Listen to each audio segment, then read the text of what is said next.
Well, good evening, everyone, and welcome to the Board of Education meeting. It is Wednesday, May 13th, 2026. Are we in compliance with open meeting laws? All right, could you call the roll, please? Ford. Here? Herzog. Here. Hess. Here. Smeltney. Here. Wolf. Here. Wright. Here. Wyman. Here. We have a quorum. All right, I will now invite Lacola Williams and Dominique, is it Rukti, is that correct? Yes, Dominique to come up and lead us in the Pledge of Allegiance.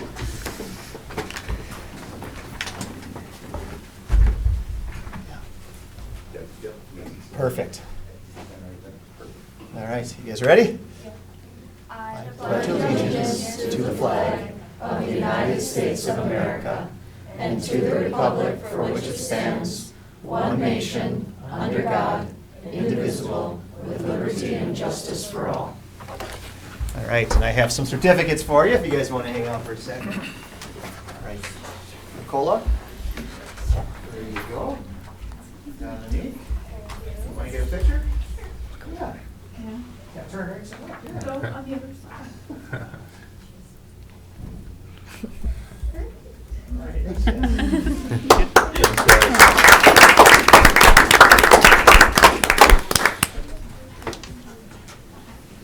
Now we'll hear from Emily Eisenschenk, the principal of Reed.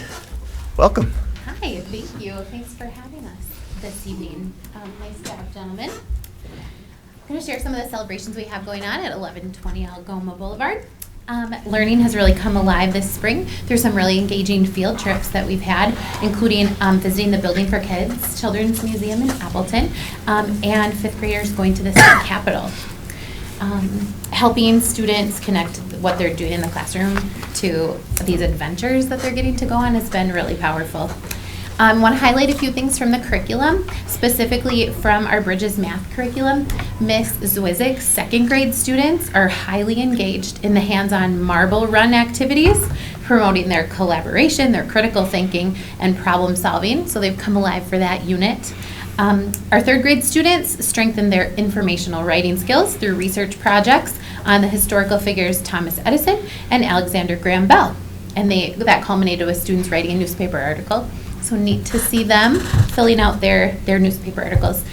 Our fifth grade students really impressed us by completing their Midsummer Night's Dream CKLA unit, creating detailed character biographies with illustrations, and then they proudly shared their work with classmates. So we were very proud of them for that, and they were very proud of their own work, which is really fun to see this time of year. Our chess club debuted this year with 20 students from 4th and 5th grade under the leadership of our math IST, Brooke Paff. They will conclude with an end-of-year tournament, and we're really grateful to the Community Foundation where we had someone sponsor the launching of that effort. Today, in fact, and you may see on the news this evening, our partnership with the Community Bike Program and the Communities Program at Oshkosh North, and along with some sponsorship from Cummins, 31 of our students received bicycles, helmets, and bike locks this afternoon, supporting student wellness, their independence that they'll enjoy throughout the summer as well, and safe recreation. So great example of community partnership with some local media coverage today. Very, very excited to bring the community schools model to Reed and to Menominee. We are just so grateful for our partners at Winnebago County Public Health for making that happen. So I am eager to see the difference that will make as it alleviates some of those, the social work pieces and the barriers for families, alleviate that from the teacher's responsibility to that of this community service coordinator. We continue at Reed, we continue to thrive thanks to the generosity of corporate and individual donors who are committed to eliminating barriers for our students. So always the opportunity to thank the corporate sponsors and the individuals who choose to give so generously. And I just have to lift up and shout out our incredible teachers who are one of the most resilient bunch of people I've ever gotten to work with. It's incredible to see what they do each day. So I would encourage you to come, stop by, swing through, spend a little time, block maybe 45 minutes, spend some time and visit a few classrooms and see what it really looks like at Reed. All right, thank you. Thank you. Any questions for Yeah, Emily? questions? Emily, about- I just have to say, my grandchildren love coming to the fire truck park. And I said, the fire truck park? Yes, Reed Yes. School, so. Good, the fire Good truck job. part, Yeah. good. We wanted that to be a destination in the neighborhood. And we're also changing out the book in the book walk each month. So a new one's coming up here. So we just love that that is there. And we love seeing everyone use it. It's just so good. And Great. we want our neighbors to know the snow fencing is gonna come down as soon as the grass out front has strong roots. And we've moved all the soccer games to the back, so we have a nice front yard.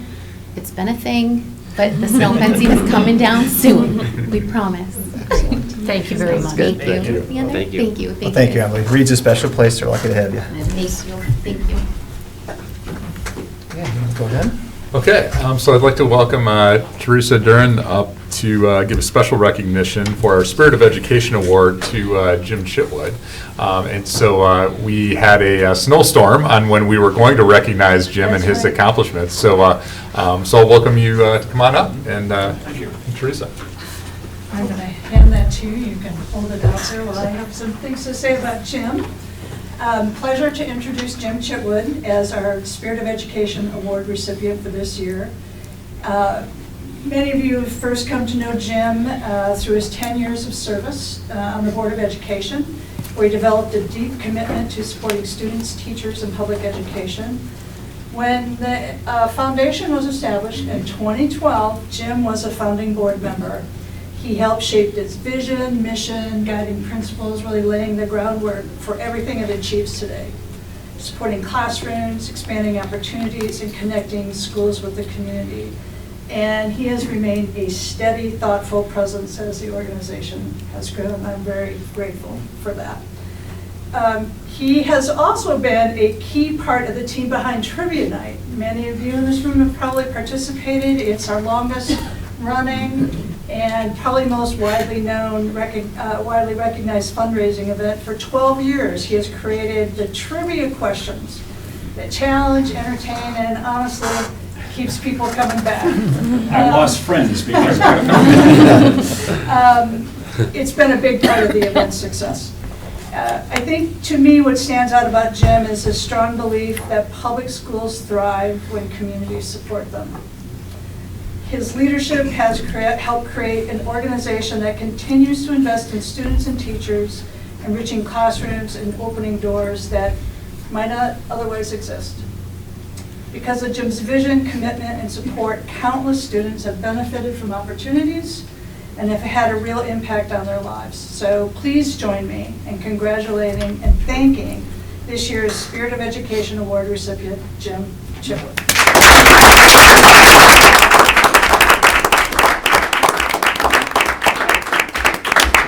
I was just thinking today that we're very fortunate, and I don't need to tell you, but I will, that in Oshkosh, we have a great university, great technical college with 2 campuses, 2 good, great private K through 12, and of course the Oshkosh Area School District. A quick story from last night. A friend of mine, professional friend of mine, told me that his son and daughter and 2 grandchildren are moving into the Fox Valley. The son is a surgeon for the Aurora Clinic. In investigating schools, they decided Oshkosh is where they want to be, even though he won't practice here.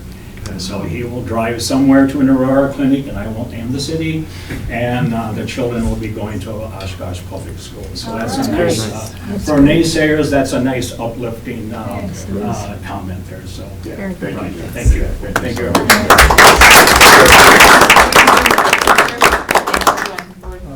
Oh, jeez. Jim doesn't want me to ruin his book. I'll have you come on this side. Squeeze me in the middle. Yeah. All right, look at this side. He's a good person. Thank you. Thank you. I have another meeting, so I'm canceling. Oh, I'm sure you'll miss you. Thanks for all you do.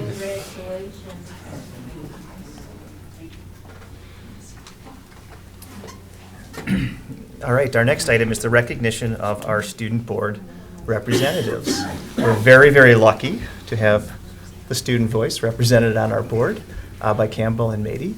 And I don't know if anyone has anything they want to say to them. I just want to say thank you for giving up so much of your time and energy to represent your high schools and the student voice, and happy to have you here. Yeah, I'll Yeah. just start by just saying thank you guys. So I appreciate the engagement that you've provided, some good insights throughout the year, being part of the design team that led to the summit, just provided some great energy and insights, and it was also, for me, really satisfying to see you guys collaborate with each other, right? Knowing that West and North can come together and be examples of that, right, in real ways, and knowing that you can share ideas and that we're better together. So thank you for being that example for us. I appreciate it. Thank you. All right, well, I have formal plaques, but I thought we should all take a picture as a full board. Does that work? Sure. Sorry to put you on the spot. Have you stand here so if you can come inside this table, and we'll have Okay. the tallest people if you can stand in the back, and then we stand right here. Yeah, we'll have the.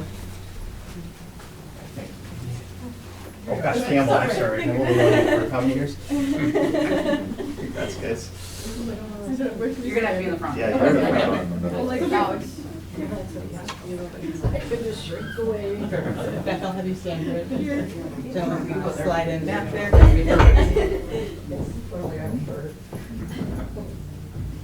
All right, looking this way. All right, thank you.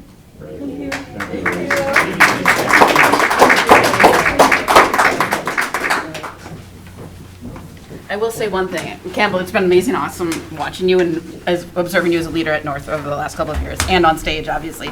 But Maddie, I have to make a comment about your family, because you are literally the life cycle of the school district right now, because you are a graduating senior and your mom is closing Peace Christian Preschool. Yes. And it's amazing to, and you've got 4 siblings throughout the whole, the whole age gap of the whole district. And it's really cool to see your family and how you all have shined in different ways in this district. And good luck to both of you next year. Thank you. We will miss you. Yeah.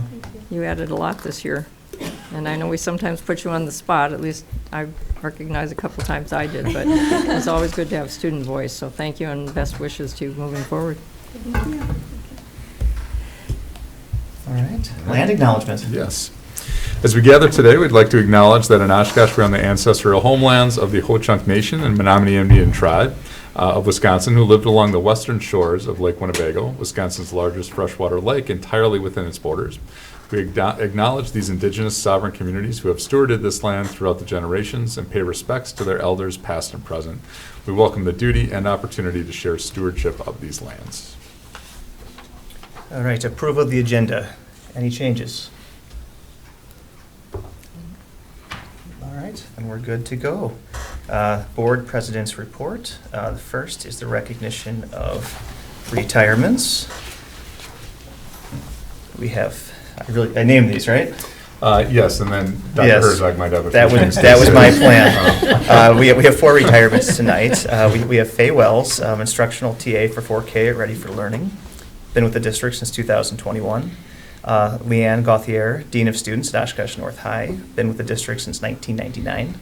Susan Martin, principal at Oakwood Elementary. Been with the district since 2003. And Kim Willman, instructional TA at the Testing Center at Oshkosh West, who's been here since 2003. Dr. Herzog. Thank you very much. I think it's important that we recognize the contributions of people at retirement and not just lump in that resolution with bills payable and other exciting things like that. I want to thank these 4 for their contributions to the success of our students and our staff and ultimately our school district. Leanne Gauthier, I know I've seen her at many events for North High School as Dean of Students. She's usually quietly taking care of things in the background, but her contributions don't go unnoticed. Susan Martin is really a generational principal. She follows her father in the role of serving as principal in the Oshkosh Area School District and has served both Washington and Oakwood elementary schools.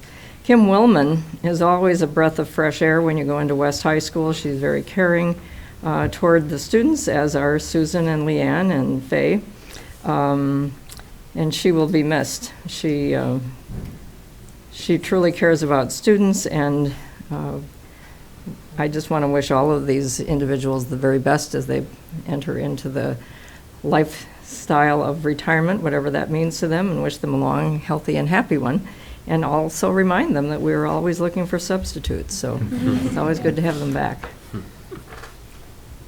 Anyone else? I would Yeah. like to say Miss Gothier was an amazing Dean of students. She always tried very hard to make sure every single student's needs were like cared for, and also she's always someone in the hallway who's giving people like high fives or fist bumps or asking how they're doing and follow-up questions to something she saw. And Miss Martin was also my Washington principal too, so it's also a very nice full circle moment too, to just kind of see as I'm graduating, and then somebody who was my principal when I was a kindergartner also retiring. So thank you to both of them. Thank you. Anyone else? If not, we'll move on to the mission moment, and we have a video teed up. Just before we say it, I'll just want to say a quick thank you to everyone who took the time to attend. I had the privilege of being there all 3 days, and in my concluding remarks, I'll share them here just quickly. A synopsis. I think the easiest thing in the world is to look at an event like that and lament it for what it's not, as opposed to embracing it for what it is. And it certainly was imperfect, and we have plenty of work to do, but it was really inspiring to see people from all walks of life and different stakeholders and have people with different opinions come together and really embrace it for what it was. So without further ado, let's watch the video.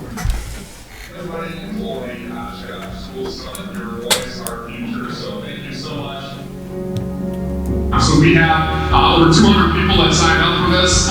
We've got parents, we've got students, we've got teachers, we have senior citizens, we have business leaders, just a great variety of representation of Oshkosh.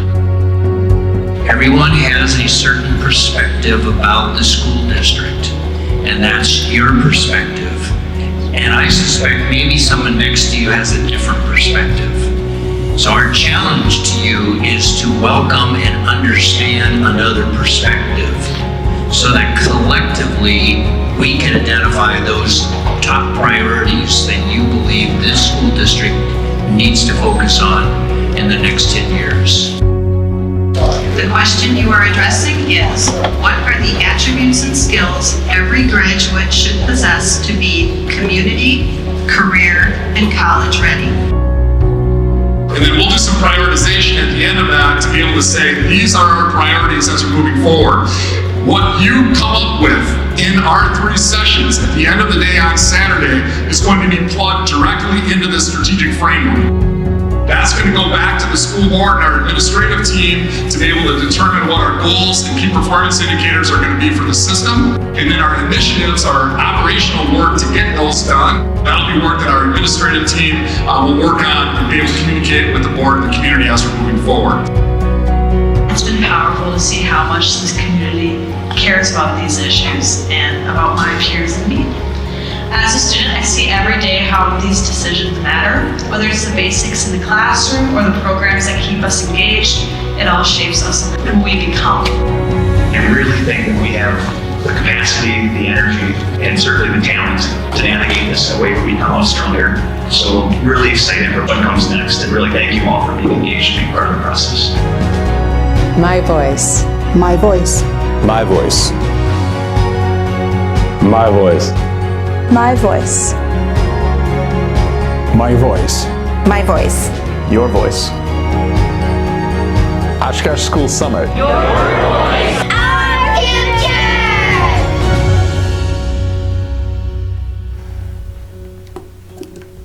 Cool. Thank you. And thanks to your team for putting that together. Yeah, so we'll give credit to Hannah Dawson, who put that together, along with Katie Neiman. I just want to thank everybody who came out to participate. We'll have more conversations later in the meeting, but just wanted to lift that up. So thank you. Awesome. Now we have the superintendent's report. I believe we're going straight to the students, right? That's right. All right. So we'll start at Oshkosh North. Campbell, keeping up with North. Yes, just a little May update. Do some of our spring sports that we have going on right now. Some baseball, girls soccer, track and field, boys tennis, softball, boys golf. Starting off with FFA plant sale. This is the last week our FFA was selling plants from our greenhouse. Some plants were being sold were vegetables, flower baskets, and herbs. Just kind of seeing like what can the students do and grow within the facilities and how it can come back to benefit our community. And then Community's annual spaghetti dinner. On May 18th, our communities will be having their annual spaghetti dinner from 5 to 7 p.m. in the Oshkosh North cafeteria. All proceedings will go to INARA, a nonprofit organization dedicated to providing medical care, mental health services, and support to children affected by war, disasters, and other crises. So I know everyone's really excited about that right now. Oh my God, it's a little weird. But Hadestown Center Stage Awards. On May 16th, the entire cast of our musical theater department for Hadestown will be performing on the PAC stage, our number, Way Down Hadestown. We kind of swept the whole award show. We got a lot of awards. First time ever getting an ensemble award in this program. We've been in it for the past 4 or 5 years. We've received Outstanding Ensemble, 3 Outstanding Lead nominations, Sophia Johns, Aiden Hartman, and Antonio Thompson, an Outstanding Stage Manager, Kysten Fider, and Influential Theater Educator, Miss Duffy Ulrich. Tickets are on sale at the PAC if anyone wants to see us perform it as well. And then the upcoming Spring Blood Drive. On May 15th, Leadership One is hosting our second blood drive of the year. Snacks and drinks are provided for donors, which is kind of a way for students 16 or older to donate, give back to the community. And then our band had our May Pop concert, occurred on May 12th, and some songs coming from maybe movies that you might know, like The Avengers, Jurassic Park, Bare Necessities, Beetlejuice, Greatest Showman, a lot of other current pop songs. And then just a little overview of what happened at the FFA Awards ceremony, some award recipients down there. Some things may include the Green Hand, the State FFA degree, and then Appreciation Award. And then our band also announces our theme for next year's field show, Band Hero. Featuring music from Metallica, Fleetwood Mac, and Dragon Force. And then Oshkosh North Art students receive awards. The following Oshkosh North Art students receive some very prestigious awards along with cash prizes for their artwork that was displayed in Art in the Garden show at the Hilton Garden Inn. As you can see down here, there's just a lot of amazing stuff going on, especially that one on the left, looks amazing. You never know. Like I see these people walking in the hallway and you never what they can do. And then the jazz band performs at the art gala. I had the opportunity to be the jazz vocalist for this, and it was such an amazing night. And you did a great job. Thank you, thank you. And then our Oshkosh North Chorale sings alongside UW Stevens Point. This was extra special because several alumni were present and members of the Stevens Point Choir. It was beautiful. And then some graduates from Riverside. I think there's 30 North students graduating on May 14th. Tomorrow. And then tonight there's going to be the Music Department Awards ceremony, honoring a variety of outstanding student achievements from throughout the school year. This is always kind of the night where everyone's a little nervous in the choir room or in the music department, just wondering what they're getting. Yeah, and then student created mural. Alexis Hayes and Ashley Anderson are going to be unveiling and having a reception on May 13th. I think that's today, right? Mm-hmm. Yep. So best of luck to them both. And then Forensic Award recipients, congratulations to Antonio Thompson, who won 3rd place at the Wisconsin Forensic Coaches Association State Tournament in Solo Humorous. And congratulations to junior Emily Steiner, who was a state semifinalist in radio announcing for the 2nd year in a row. The two led the Spartans to a 12th place finish in Division II, an impressive feat. And this state featured over 66 schools and over 800 competitors. And then Soul Ensemble, we had hundreds of students compete in the Soul Ensemble competition this year, and many at North who made it to the state level. Of these students, many received a score of a 1, which is the highest, with a few individuals nominated for an exemplary award, and even some North students winning the award. So the 2 who won the award was Evelyn Voss for her soprano vocal solo, and Hazel Desotel, who won it for her musical theater vocal solo. And then some nominations were Hanako Wharton and Grine, who got it for a nomination in her musical theater vocal solo, and then Aiden Hartman, who got it in his baritone classical solo, and then Campbell Geisme got it for the nominations for her musical theater vocal solo and soprano classical solo. And then field house renovations are progressing. The old gym floor has officially been removed and construction for the new floor will begin. And the adapted sports league season off to a hot start. Our ASL season is off to a hot start for Spartans as we are 3-0 so far. So congratulations to these students, athletes on their wins against Hortonville, Appleton North, and Appleton East. So we're sweeping. And then just a little overview of our Multicultural Day, just a huge success. I enjoy going to these every single year. There's a lot of background between the people I see walking in the hallways every day, and it's very interesting to learn everyone's backgrounds. And then over in Wave Robotics, they competed in an international competition. Congratulations to them both, or them all, for their accomplishments at the International First Championship event in Houston. They won the Creativity Award in the Archimedes division at Worlds. And then just a little Earth Day celebration. Our Key Club cleaned up trash around our school campus.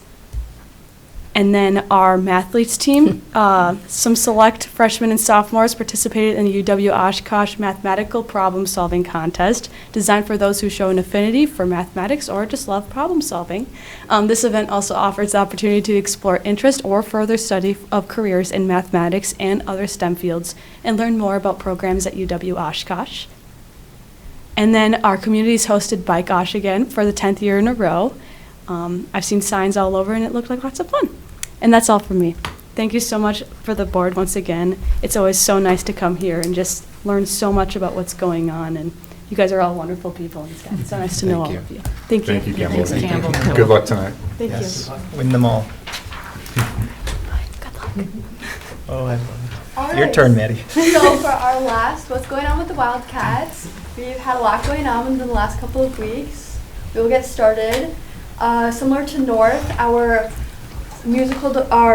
choir musical department was also nominated for the PAC Outstanding Ensemble Award. It was really great. They did a video and a surprise, so it's pretty cool when getting to see how they're nominated, because the way they did it with us was they basically gathered all the choir kids together in one room and told them, we need all of you to come in here, and then they were presented with the award from someone from the PAC. So it was pretty cool, and they are very excited. Our choir department, they work very hard on their musical, and just in general, they're all so amazing. Getting to see all that hard work paid off is really worth it. And if, like Campbell said, if you're interested in going to see them perform, they will be performing from the winter play that was just put on.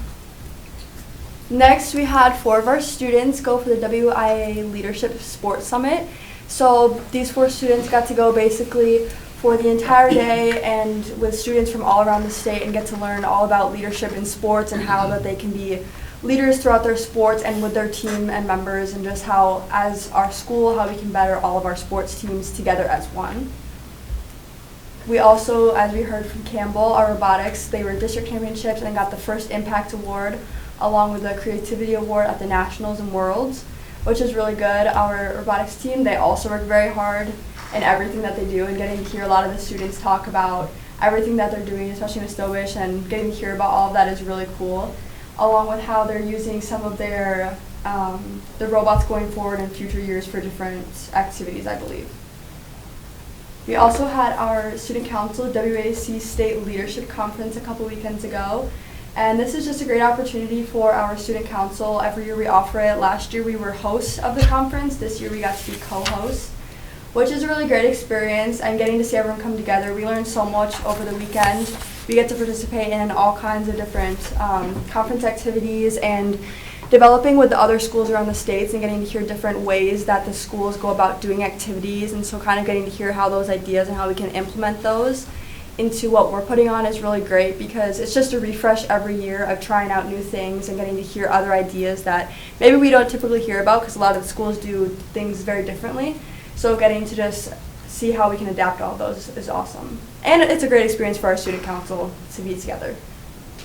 And then more on, we had Ms. Cargus Myers. She was recognized for the Region 3 Advisor of the Year, which she is so deserving of. She is one of the best advisors ever. She puts so much work into our student council and doing that for us. And so she was recognized at the conference too. She is also a CLC board member, so just the work she puts in inside our school and also outside we were not surprised when she was recognized that, because she is seriously just such a great advisor, and all the work she puts in really shows through all of us and the encouragement she gives all of us. Then we hosted our Connected Prom again this year.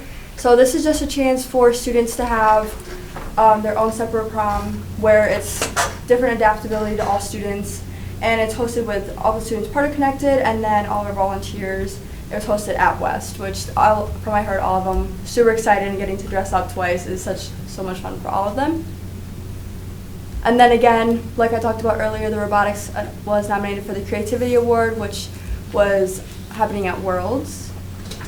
Then we had prom, the Blue Review this year, and which was jazz themed. So we have prom court on top, and then on the bottom we had some of our performers from our school at the beginning kind of do jazz band, and it was really cool. They're all amazing players, so getting to hear all of them is just, and then the way they set it up really added to the atmosphere the whole night. It was a great experience, and getting to see everyone dance and have so much fun together. It was very fun, and I got to be on prom court, which is really fun, and just getting to dance with everyone. It's definitely hot in there, but being together with everyone for the last time is a blast. We hosted Teacher Appreciation Week last week. Those are all of our teachers together in the auditorium for a group photo. They did a lot for our teachers over the week because they really are so amazing, and we wouldn't be able to do half of what we do without our teachers. And so they got to do a bunch of different activities throughout the week. We had lots of teacher food in the teachers' lounges, student council. We ran teacher appreciation cards, so putting all that together was with our teacher appreciation committee was really fun, and getting to hand those out to the teachers and just see how appreciated all of our students are for them was super fun. Next, this last Sunday from the Mother's Day at the Payne, our brewing truck went with some students and kind of just got to help run some treats and drinks out for this, which was really fun, and getting to see us just out and about every year. And then our Humanity First group, they ran a henna event, which they do so much, and this last one was they fundraise for a lot of different things. Their next one they are going to be fundraising for is a local boy, I forget what his name is, but they're fundraising to help get him a new kidney, which is really great, and to be able to get all of that. And then we also had our Play the Deadline, where students got to participate in. It was really good. I'm not sure if you got to go see it, but it was very great. And just getting to see, again, all of our musical students put that together. They put so much work into that. So if you ever, even in the coming years, getting to see those, I definitely would recommend, because our students they're just amazing. Like, I could talk about our musical department forever. They put so much work into everything that they do. And that was recognized also at our music awards that we had on Tuesday, which was really great, and everyone has so much energy, so getting to see all of them is super fun. It was very entertaining. Yes, it was. Our choir they have so much energy, so even for people who are not part of choir, it's like the whole room just goes into a roar every time someone gets up there. So that is it for me. And I would also just like to say thank you so much, because it really has been such a great opportunity getting to be up here. And I was talking with Campbell about how last year when we were in youth leadership together, we had actually asked, I don't know if he's in here, Dr. Coleman, we were talking about how at one of our question and answer events that we had, how we can get more involved, and he talked about doing things like this, and so getting to see that, it was just kind of full circle getting to do it together. So getting to work with all of you is just really amazing, and having a student voice for everyone. So thank you. Thank you. Thank you for your support. All right, so we'll move into the superintendent's good news report for tonight. So starting with our special education department, so this was mentioned before, but deserves to be mentioned twice. Special education departments at North and West are creating meaningful high school experiences with students with intellectual disabilities through collaborative community dances. Held in partnership with neighborhood districts, these events allow students to engage with positive peer role models in a natural social setting. We're incredibly grateful for all the dedicated staff whose commitment and effort makes these opportunities possible. So fun time had by all there. At Oshkosh West, Ms. Haley Gabriel's engineering class recently collaborated with her Robotics 2 class on a meaningful real-world problem by redesigning a drone controller to meet the needs of students with a physical disability. The engineering students took on the challenge of modifying and recoding the controller so it could be operated using only a left hand. Beyond the technical work, this experience reinforced the importance of kindness, empathy, and using engineering skills to positively impact others. Jefferson Elementary hosted a bike or walk to school day last week. The celebration encouraged healthy habits and practicing safety when traveling to school. Students were greeted by members of the Oshkosh Fire and Police Departments, had the opportunity to hang out with the Oshkosh West Wildcat, and much more. It was a morning of fun and community connection. Shapiro kindergartners recently celebrated Arbor Day by partnering with the City of Oshkosh, the DNR, and Wisconsin Public Service to explore the vital role of trees in our ecosystem. Students learned about tree safety and conservation before heading over to Quarry Park for a hands-on planting session. The new tree serves as a living legacy in the community, symbolizing the growth of the students as they prepare for the next school year and in our new school community. In the last few weeks, we officially broke ground on expansions at both Oakwood Elementary School and Franklin Elementary School. During both ceremonies, students took the lead by taking their first ceremonial shovel turns, joined by staff, district leaders to kick off the exciting new chapters. At Franklin, they decided to not only take a shovelful, but throw it over their head and towards the school. So that was a fun event. Each event had a community open house, allowing families to come and tour the current facilities and share memories for the renovation. So thank you so much for everybody for coming out to make those events memorable. Last week, we had 2 occasions for our community to gather and say farewell to Shapiro Elementary School. These walks down memory lanes allowed our public to tour the halls one last time before the school concludes its final year of operation this June. The tours focused on celebrating the decades of learning and memories made within the walls. This transition marks an exciting step forward for our district's long-term facilities plan made possible by the community support from the April 2025 referendum. On May 1st, our community came together for our Education Foundation's Gala, raising just over $100,000 to enhance visual and performing arts opportunities across the district. Highlights of the event included captivating performances by student and alumni musicians, a curated gallery of K-12 artwork, an ambient fashion show, and entertainment by Steve March Torme. We appreciated the support from our community in directly funding classroom wish list and expanding creative opportunities for our students. So thank you so much for everybody coming out to that. Oshkosh Early Learning families recently gathered at the Oshkosh Public Library for a vibrant 3 Billy Goats Gruff themed family night. Our youngest learners took the role of engineers, using hands-on materials to construct and test bridges capable of supporting 3 billy goats. The evening featured a variety of interactive stations, ranging from robot design to wind tunnel exploration to dramatic play, and a special appearance by the Early Learning Owl. This event successfully bridged the gap between creative play and a lifelong love of reading. And when it comes to the early learning program, we're also hosting a series of community conversations to gather vital feedback. Facilitated by SEPO and funded by the Basic Needs Giving Partnership Grant, these sessions invite parents, community members, and local organizations to share insights on how to better support our youngest learners. This collaborative effort will help identify program strengths and opportunities to enhance the educational foundation for Oshkosh families. Learn more and RSVP on our website or our Facebook page, and we look forward to seeing you there. And finally, just a list of opportunities both in the community and out in our schools that I've had to experience over the last couple of weeks. So thank you everyone for the welcome, and that concludes the superintendent's good news report for tonight. All right, we're on to the district administrator supplemental reports. The first one is summer maintenance projects and CIP. That was a written report, but do we have a verbal one as well? Yes, by Mr. Fox. All right.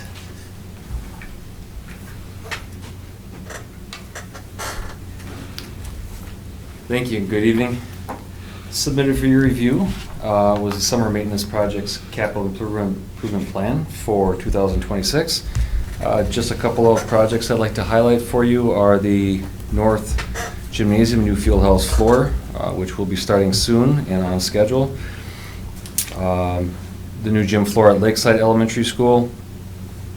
We are installing new power transformers and air conditioning at Lakeside, Reed, and Emmeline Cook, as well as a full exterior window replacement at Emmeline Cook. And there's a whole variety of projects. It's going to be a very busy summer. Do you have any questions about the list or the projects that we are teed up to achieve this summer? They're all in the budget, correct? They are all in the budget. Okay.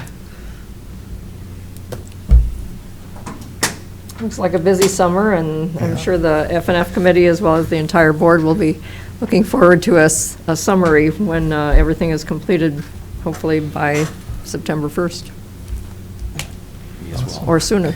And the students will be so excited to have air conditioning at those schools. Oh, Yeah. it'll be awesome. Yeah. Thank you, Jim. Thank you so much. Thanks, Jim. Thank you.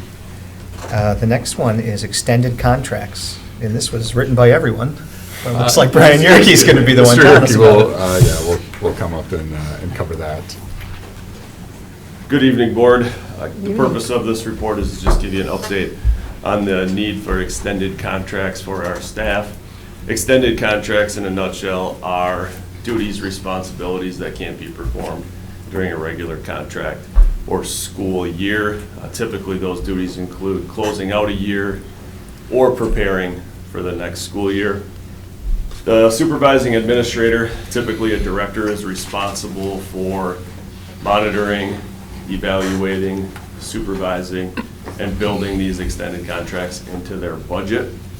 Exhibit A, which you have, outlines the positions, position control, allocated number of hours, and approved flex time. So what flex time is, if it's a non-direct student-facing staff member, and we have the ability to save funding by allowing them to trade a day in the school year, so to speak, that would be what flex time is, and the supervisor would have to approve that ahead of time.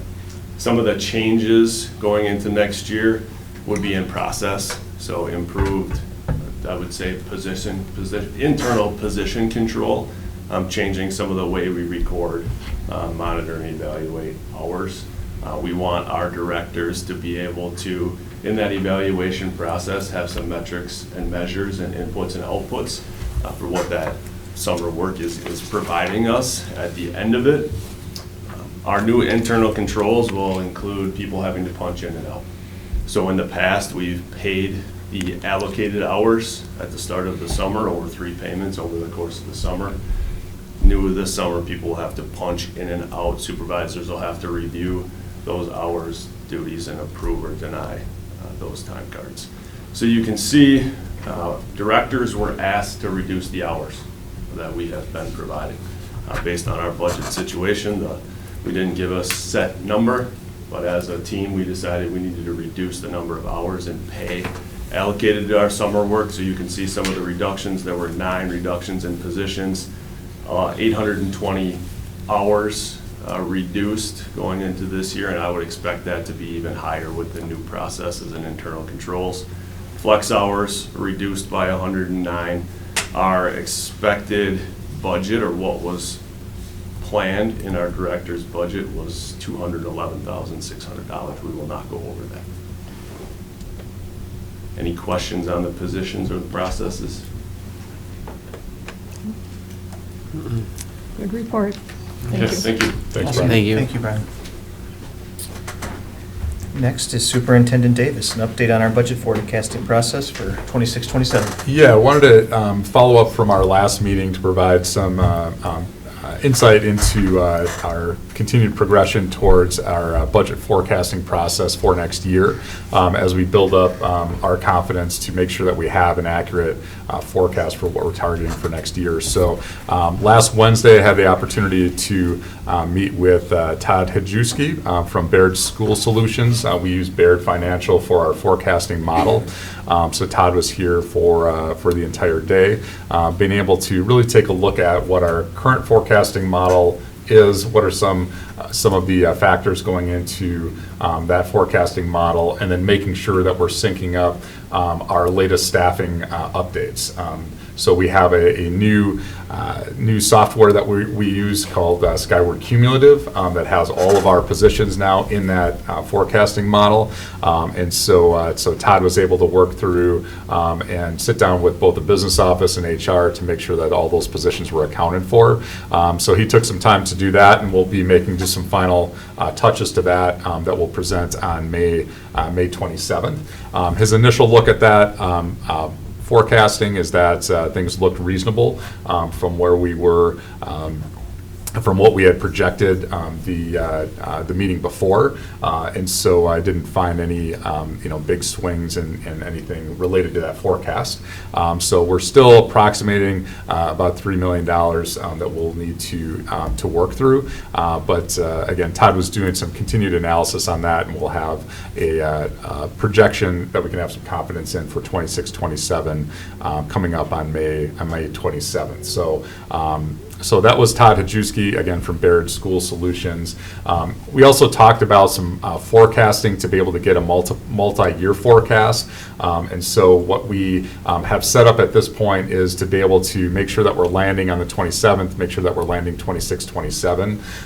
And then we want to spend some time with if the board decides to look at a new finance committee, spend some time with the forecasting model within that finance committee to be able to just build a better understanding of forecasting amongst the board and any community members that would want to be involved in that also, and then be able to get past our third Friday count coming up in this September to be able to come to the board with a multi-year forecast at the beginning of October. So that'll get us a couple of years out, and we'd like to run that, I think, through 29-30 as we would look at when our operational referendum will expire, so we can kind of have a runway towards that point.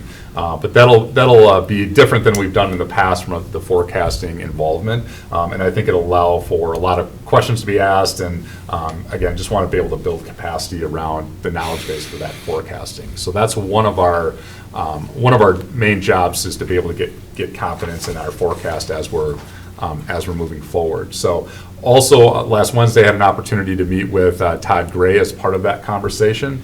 So Todd Gray, again, was a former business manager here in Oshkosh, went on to serve as a superintendent down in Waukesha, and is seen as one of the experts in school finance and administration. So Todd will be working with us on recommendations that we would have moving forward to be able to not only close our gap for next year, but thinking about some recommendations as we move throughout the next couple of years. So Baird doesn't provide recommendations, they provide the forecast. So Todd Gray will be able to provide some insight and expertise from an administrator standpoint. And he'll also be here on the 27th to be able to provide that. So we'll have on the 27th, we'll have some recommendations for the board to consider, and that will be specifically to address next year, and also a forecast that we can have some confidence in and be able to ask questions and process at a board level. One of the things that we're in doing the analysis last Wednesday, we wanted to put forward to our staff and to our community is that as we close the gap, we're not coming back to any personnel decisions. So anybody who has a position for next year will have that position. That position will not be eliminated due to economic reasons for moving into 26-27. So the recommendations that we'll have will be beyond personnel. So we're working on the details of that as we speak. We've got a meeting early next week so we can finalize what that presentation is, and then have an opportunity to be able to present to you and have dialogue with the anticipation that you'll take a look at some recommendations. We'll have some good discussion, and then probably have the opportunity in June then to be able to approve any of those reductions that would need to be made, so we can start our fiscal year in July 1st with a clear path forward and with some confidence in what that forecasting is. So that's what I wanted to be able to cover tonight, just as an update, and then certainly take any questions on that. Questions?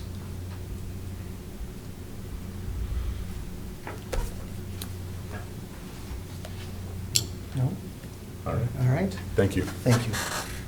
I'm guessing you should be ready for questions on the 27th. Yes, I'm very confident and prepared. Excellent. We'll be ready for that. Excellent. So, The Legacy Strategic Plan District Performance for 24-25. Yeah, so one of the things we wanted to come back to as we're working through our new strategic framework and strategic planning process is not lose sight of how we ended. And yet this is the 24-25 performance for our strategic plan, but knowing that we're going to sunset our KPIs as we're moving forward into next year, want to make sure that we can land our performance from the 24-25 school year. We'll also be doing this for the 25-26 school year, for this school year, because we're using the KPIs currently. So once we get all of that data in, I'll have a report that will be an update for that. But just wanted to be able to provide that document to make sure that we can continue to track that information and keep that accountability from a system standpoint. So again, a high-level document and how we came up. If there's questions or more details that we want to work through, certainly have those available and can follow up with some of those details. But again, also wanted to make sure, again, as we're transitioning into the new strategic plan, that the KPIs don't get lost or confused with the new ones. So that was the intent of being able to display that. Thank you. Any questions on? I just appreciated the compact summary of all of them, basically like a plan on a page almost, summarizing all of them together. I thought that was very helpful to see the big picture, but in a condensed version. Okay. Thank you. Yeah. Others? All right. Okay. Thank you. Keep it rolling here. I believe other reports, we shouldn't have any other reports. According to this document, committee chairs will tell me, and I know we just had new committee chairs, and no one's told me anything. So we'll move on to public comment. And a total of 45 minutes during the meeting will be allotted for non-agenda and agenda-related public forum. Each speaker will have up to 3 minutes to speak. Public comments priority will be given to residents of the school district, those who have a student enrolled in the district, or employees of the school district. For safety purposes, people providing their public comments will need to state the city they reside in and not their specific address. And just a reminder not to name specific employees either. So it looks like Up twice. yeah, it looks like we have one for non-agenda and one for agenda, and it's both Jean Erdman. So welcome, Jean. So we'll do non-agenda first.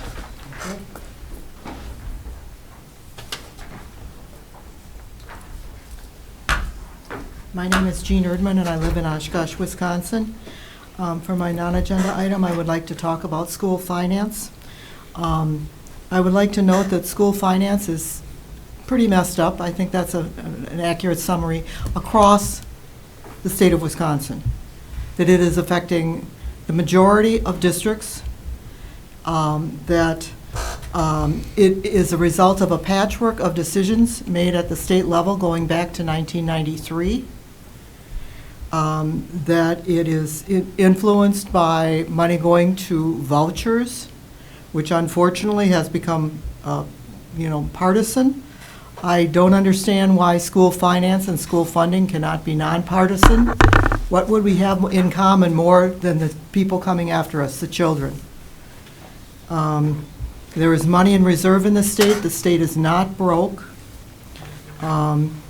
It's an unnecessary, politically manufactured crisis that everyone is implicated in. It should be avoidable. And when we hurt the children through not funding schools adequately, we hurt ourselves, because it is the children that are going to support us as we all get old. And hopefully we all do, eventually. That's all I have to say. I just want to bring it to the attention that it is a statewide crisis, that we are not unique in Oshkosh for this crisis. Thank you. Thank you, Jean. And you can stay up there, and forgive me, it's my first day, but what city do you reside in? I still live in Oshkosh. All right, I thought so, unless you moved recently. So agenda related. These are sort of follow-ups to the summit. I know that many of the board members know that we have local expertise in Oshkosh with communication. and particularly with the listening dimension of communication, also the marketing dimension. And the district has made wonderful, the messaging dimension, I beg your pardon. The district has made wonderful progress in getting information out to the public, I think. I've seen a real change in the level of detail and particularly the online presence. And the public now has an opportunity to sign up and get an email where I learn all kinds of things all the time that I didn't know. It's good to know more than only what you read in one particular newspaper article. So commendations to you. I encourage the district to use the expertise that you have in communication in Oshkosh outside of district employees, because you really have a treasure here that normally you'd have to pay hundreds of dollars to fly here. And there is an individual who has that expertise that you've heard speak at various times. So, and so I would encourage you to use that individual's expertise. Secondly, I want to commend the district for its major improvements in curriculum, particularly in literacy. And I want to thank the board for facilitating that and supporting central office administration in getting there. That is huge progress, huge progress. And now you can go on to the next level of work, take a breath, and then continue, and focus on culture and climate in the district. And that's where the listening dimension of communication comes in. And the culture and climate will benefit not only the children of color, but also the white children. In other words, it will benefit all the students. All the students. And so I think that the board will need to do some reading, if I may be so bold as to say that. The whole community will need to do some work and some learning. So that will benefit everyone, and again, who could argue with that? And lest it sound too vague, everyone means everyone, and we all need to be part of working together for the kids. Thank you. Thank you. Jean, I know we can't talk, but you had mentioned at the listening session the name of a book. Could you just tell? Best of Intentions. Thank It you. talks about how we can change the culture. Have I got it right? Is that Despite the best intentions. In spite of the best. Thank Despite. you. In spite of the best intentions. Yeah, it's a very fine book.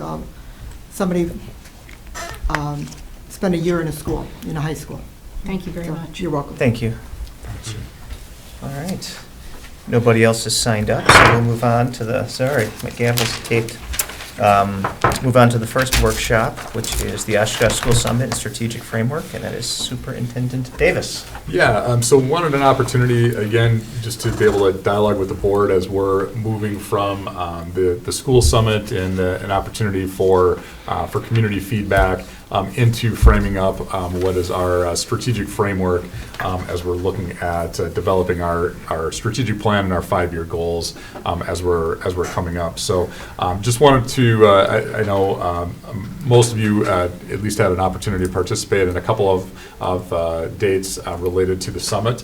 I want to thank everybody who came out, and posted in your packet is information related to the agenda with the summit, and some of the feedback that we received related to issues and trends, glad, sads, and mads about the district, which allowed just for some authentic feedback. Graduate attributes and skills, so what are the things that participants felt were important attributes and skills for our graduates? And then finally, being able to get to priorities. So being able to take, the time to be able to prioritize, and essentially thinking about between where we are right now and what 2036 would look like. So a 10-year, so stretching ourselves in a 10-year framework.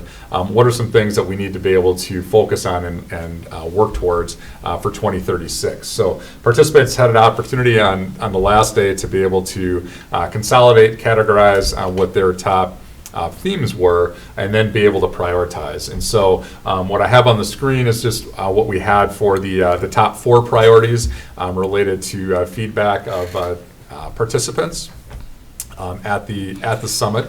And my proposal is to be able to take those proposals, and not that they're the exclusive thing that we're working on, but really to start to identify what are some priority statements that we look at, along with our vision of all students being community, career, college ready. As we're moving forward, what are some statements that we can make to be able to help keep us focused? Because part of the sometimes the struggle in strategic planning and execution of a strategic plan is we want to work on everything, and then nothing becomes a priority, and we try to do too much.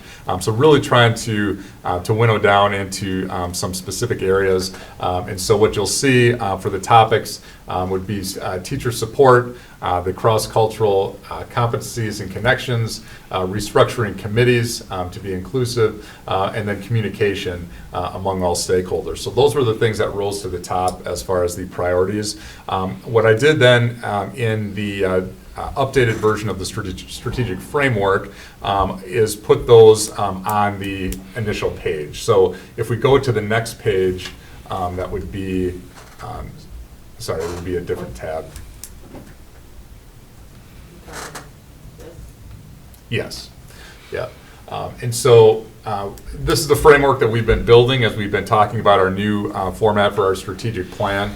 So what I did is simply just pulled over the priorities from the strategic, from the summit, pulled those over into some priority statements, put together just draft statements. Again, those are descriptions, but things to just start a conversation from a board standpoint. I will say there's a couple, as our administrative team, both our executive team and the principals looked at this and processed over the last week. There was a couple things that stood out in those priority statements. One was just the idea that the support be more broad. So as we're looking at staff support versus teacher support, we know teachers are very important to our system, but also we know our paraprofessionals and our custodians and our food service that we would look at potentially, thinking about that as a staff support overall. And then as we had conversations thinking about making sure that academic achievement and growth have a spot in those priority statements. So that was one of the things that I thought was interesting in our summit conversations, is that that academic achievement and growth didn't necessarily rise as a top priority when we were having a lot of our conversations with a lot about whole child and the experience in preparing.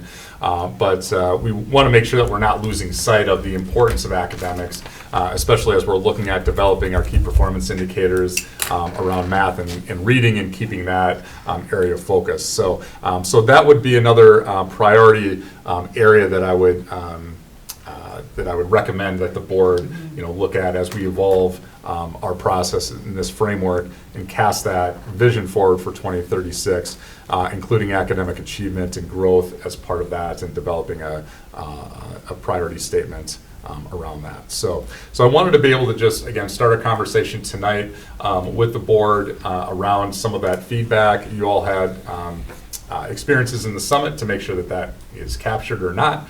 This is a draft to be able to play with at this point. The idea is once we get solidified and the top part of that first page with our vision, mission, values, and priority statements, then what we'll do then is drive our key performance indicators from those marks. So what are the indicators and the outputs that we would have on the bottom of the page that would show a healthy system for what we're trying to accomplish in the top of the page. So there's a direct connection that would be there. And the feedback that we had received when we were planning for the summit is don't come out with the KPIs until we really have that feedback from the community. So that was intentional sequencing as we move forward. So my proposal tonight is to be able to just have a dialogue, again, transitioning from the summit into the strategic framework, talk about areas that you'd like to either see another draft or looked at more closely or changed. We can have dialogue around that. Knowing that the full adoption of this, we're looking at probably the end of June as we would start our planning for next year. So it's not anything that needs to be definitive tonight, but I think starting the conversation and then really focusing our next couple meetings then on developing those key performance indicators that would be outputs that would show whether or not we're a healthy system based on what we're setting forward. So so that concludes my initial comments for tonight, Yeah. and I want to open it up to Yeah. Questions and comments? Yeah, Molly? I wasn't there on the last day, to be fair. And I've voiced, I think, along the way, a lot of concerns with how inclusive this entire project was to make sure we were getting a variety of voices from the community. I don't understand how we can claim to have a guiding principle of students first based off of these priorities. There was so much that there was not an opportunity to say at the summit, and there was so much that was not retained, that was said and was not retained or lifted up from what was said at the summit. These priorities to me feel like whitewashing at best. Words that are missing to me are things like students, learning, whole child, experience, preparing, academic achievement, which Brian mentioned, belonging, community, disparities, and gaps. Specifically, our teachers and our staff are so important, but I thought it was interesting that we were focusing on a thriving teaching environment and not a thriving learning or student environment. And the idea that it's support for student behavior makes it feel like it's a fault of students at best. The only mention is almost a negative. Cultural connections to me, it seems to me like we're only focused on the idea of outreach versus ingraining everything and understanding and supporting the whole child in everything we do, and that's just almost repulsive to me. There was talk about things like responsive pedagogy, removal of barriers, and provision of equitable connections, and that doesn't seem to be reflected at all in what was put forth as at least a draft. Understandable that these are drafts. And the communication to me feels like this is the bare minimum, and it feels like what we should have been doing anyways. And providing communication isn't what gets people engaged. We need to have conversations. We need to listen. And so I'm very disappointed. And again, I wasn't there, so I have to take my own, I would have been one of approximately 80 people, I think, that was there on the last day that would have gotten to do my own votes. But I don't feel like this got us there. And I hope that there are ways for us to get broader impact and input from different community members who were not able to spare 4, 8, or 12 hours to do that, because they have a lot of things to say to and care a lot about this district. And I think students in particular, we didn't have the good opportunity for them to be involved. So I hope that this is not the end, and that these have a chance to have significant more input before they become part of any kind of formal strategic framework. Other comments? This is meant to be input right now. Others? I was wondering how we were going to move from from that page to this page. One of the things, Molly, you piqued my interest on is the first one in terms of student behavior. We've heard so much from Dr. Coleman over the last year plus about the importance of student engagement and involvement. I'm wondering, I'm sorry to get into wordsmithing, but we could pick apart every single word here. That's not my intention. But in support of Molly's comments, if we could take out behavior, that sounds like, I don't know, controlling to me, or maybe perhaps putting students down, and I don't think that's the intent that we want there at all. I would substitute the word engagement for behavior. Or maybe engagement and belonging, sense of belonging.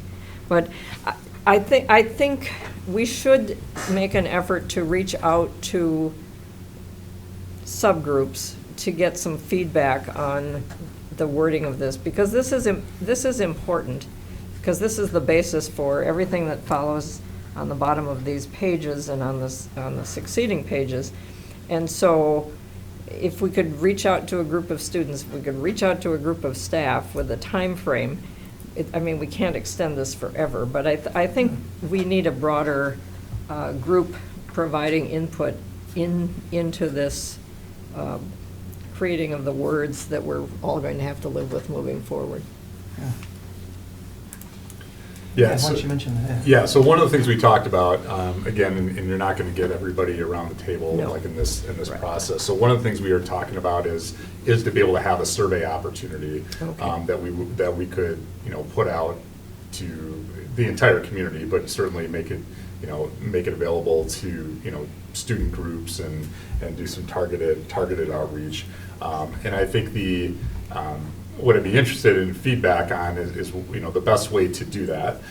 So one of the ways that we had talked about was, do you provide, because these are what the themes that came up at the summit. It feels like there needs to be some.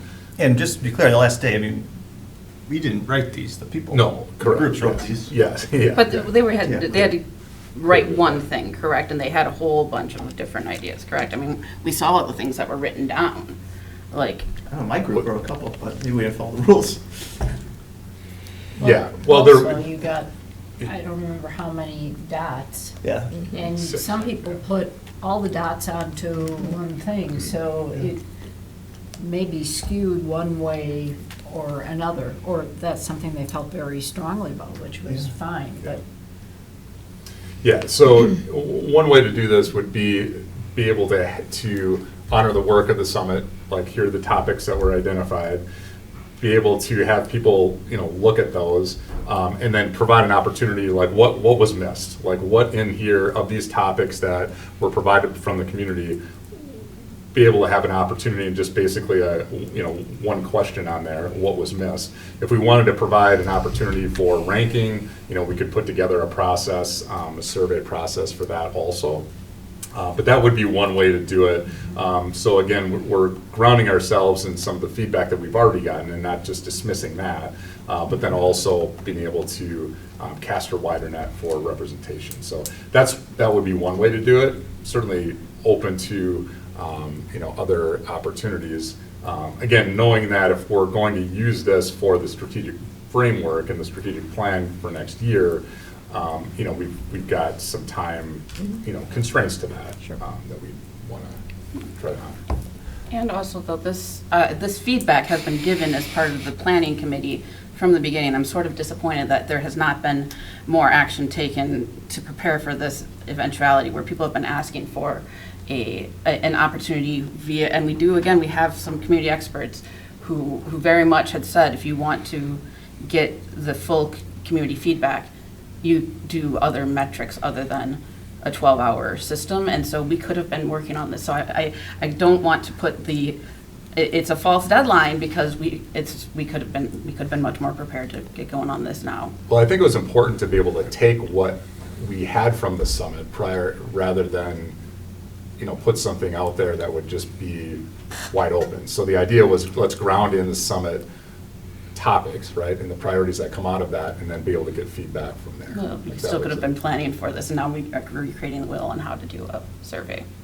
I'm offering opportunities for feedback. Yes. Like I could do it if I wanted to, but like this is the board conversation is what we want to be able to do tonight. So if there's suggestions on that. Go ahead, Beth. Or go ahead, Chris. Yeah, I apologize. I wasn't able to attend because my kids have just all kinds of stuff going on nowadays. So I apologize. But I think, like, my opinion, and I guess I was lucky to be around a fire with a bunch of kids who all live in Oshkosh on Saturday, but ironically they go to different schools. Some go to here, go to OASD, some went to Lourdes, some go to school up in Appleton now. And I got to listen to them talk about, their different school experiences. And I think that from my experience on the board, like, Oshkosh is gonna differ a lot on the how, but I think we oftentimes agree on the what. You know what I mean? We all want kids to read at a high level. We want kids to do mathematics at a high level.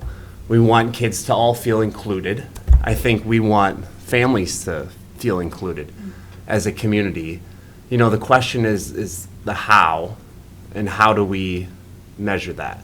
Because we're going to always have lots of disagreements, you know, in this community. We always will, but I think we agree on those core things, and we always have, right? Like, and the how to me, like, is culture and climate, and how you integrate accountability within that, you know? Like, and we need to have discussions, if we're being honest about ourselves, about what our expectations are, right? Should kids get multiple opportunities at things? Because that's a system-wide accountability thing, right? Like behaviors, right? We hear that come up all the time, right?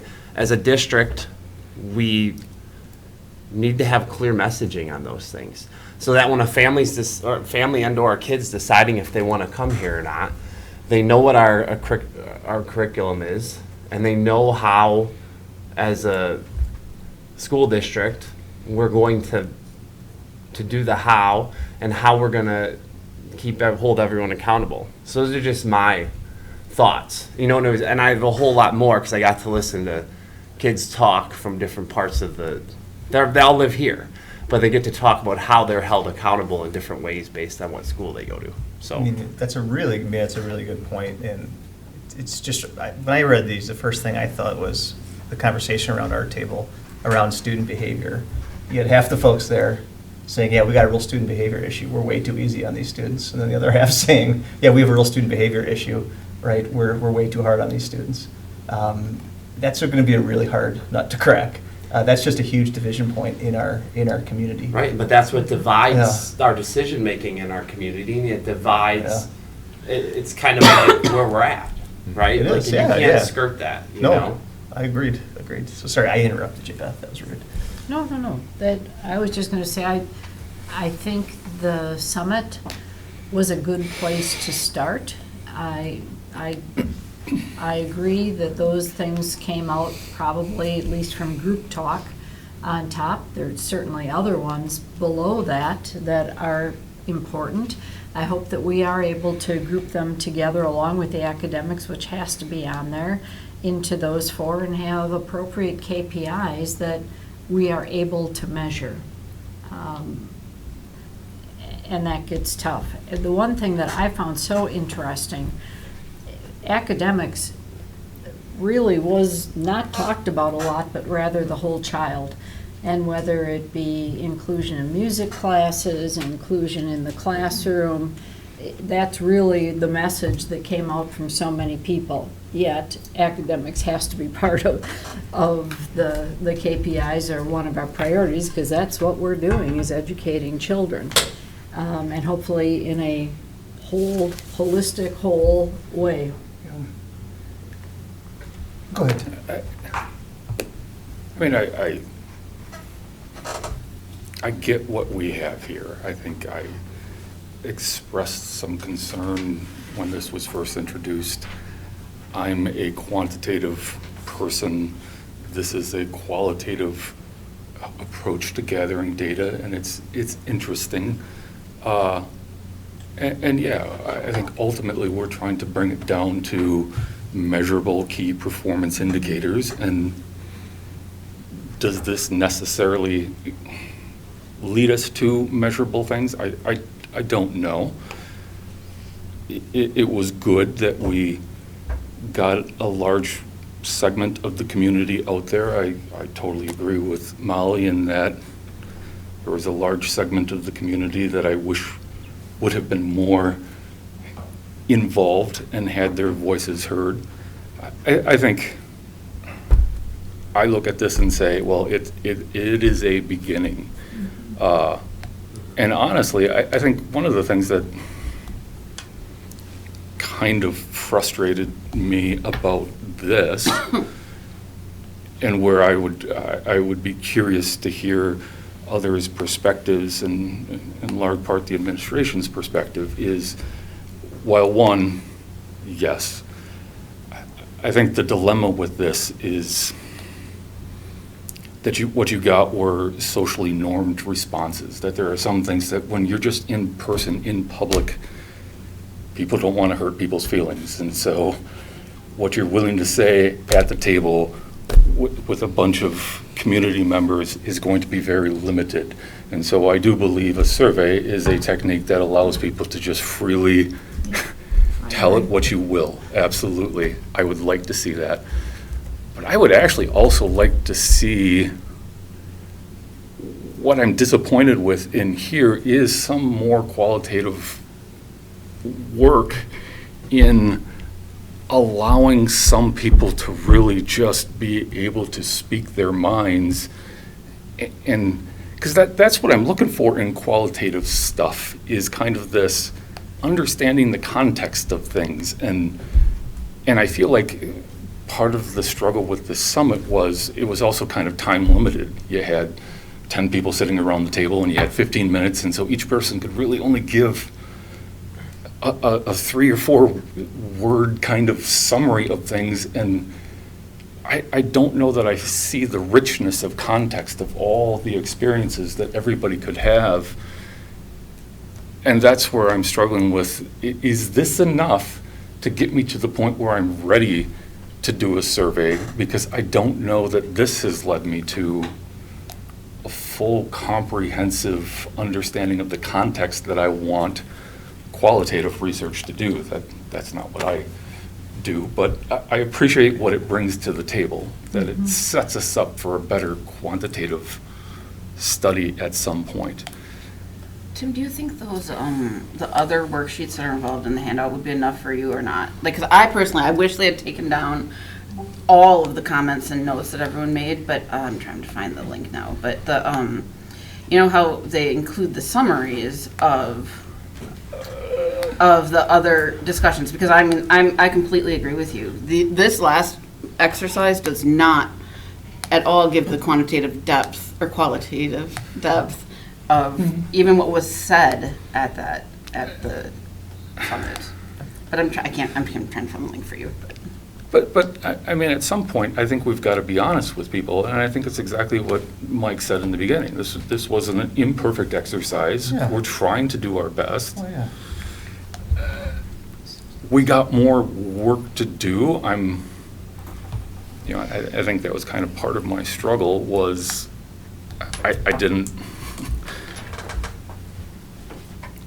to some extent, we have to listen to the feedback of the community, but we also have to be prepared to say, but some things are simply not measurable, and I may not be able to address it necessarily in the framework of a key performance indicator.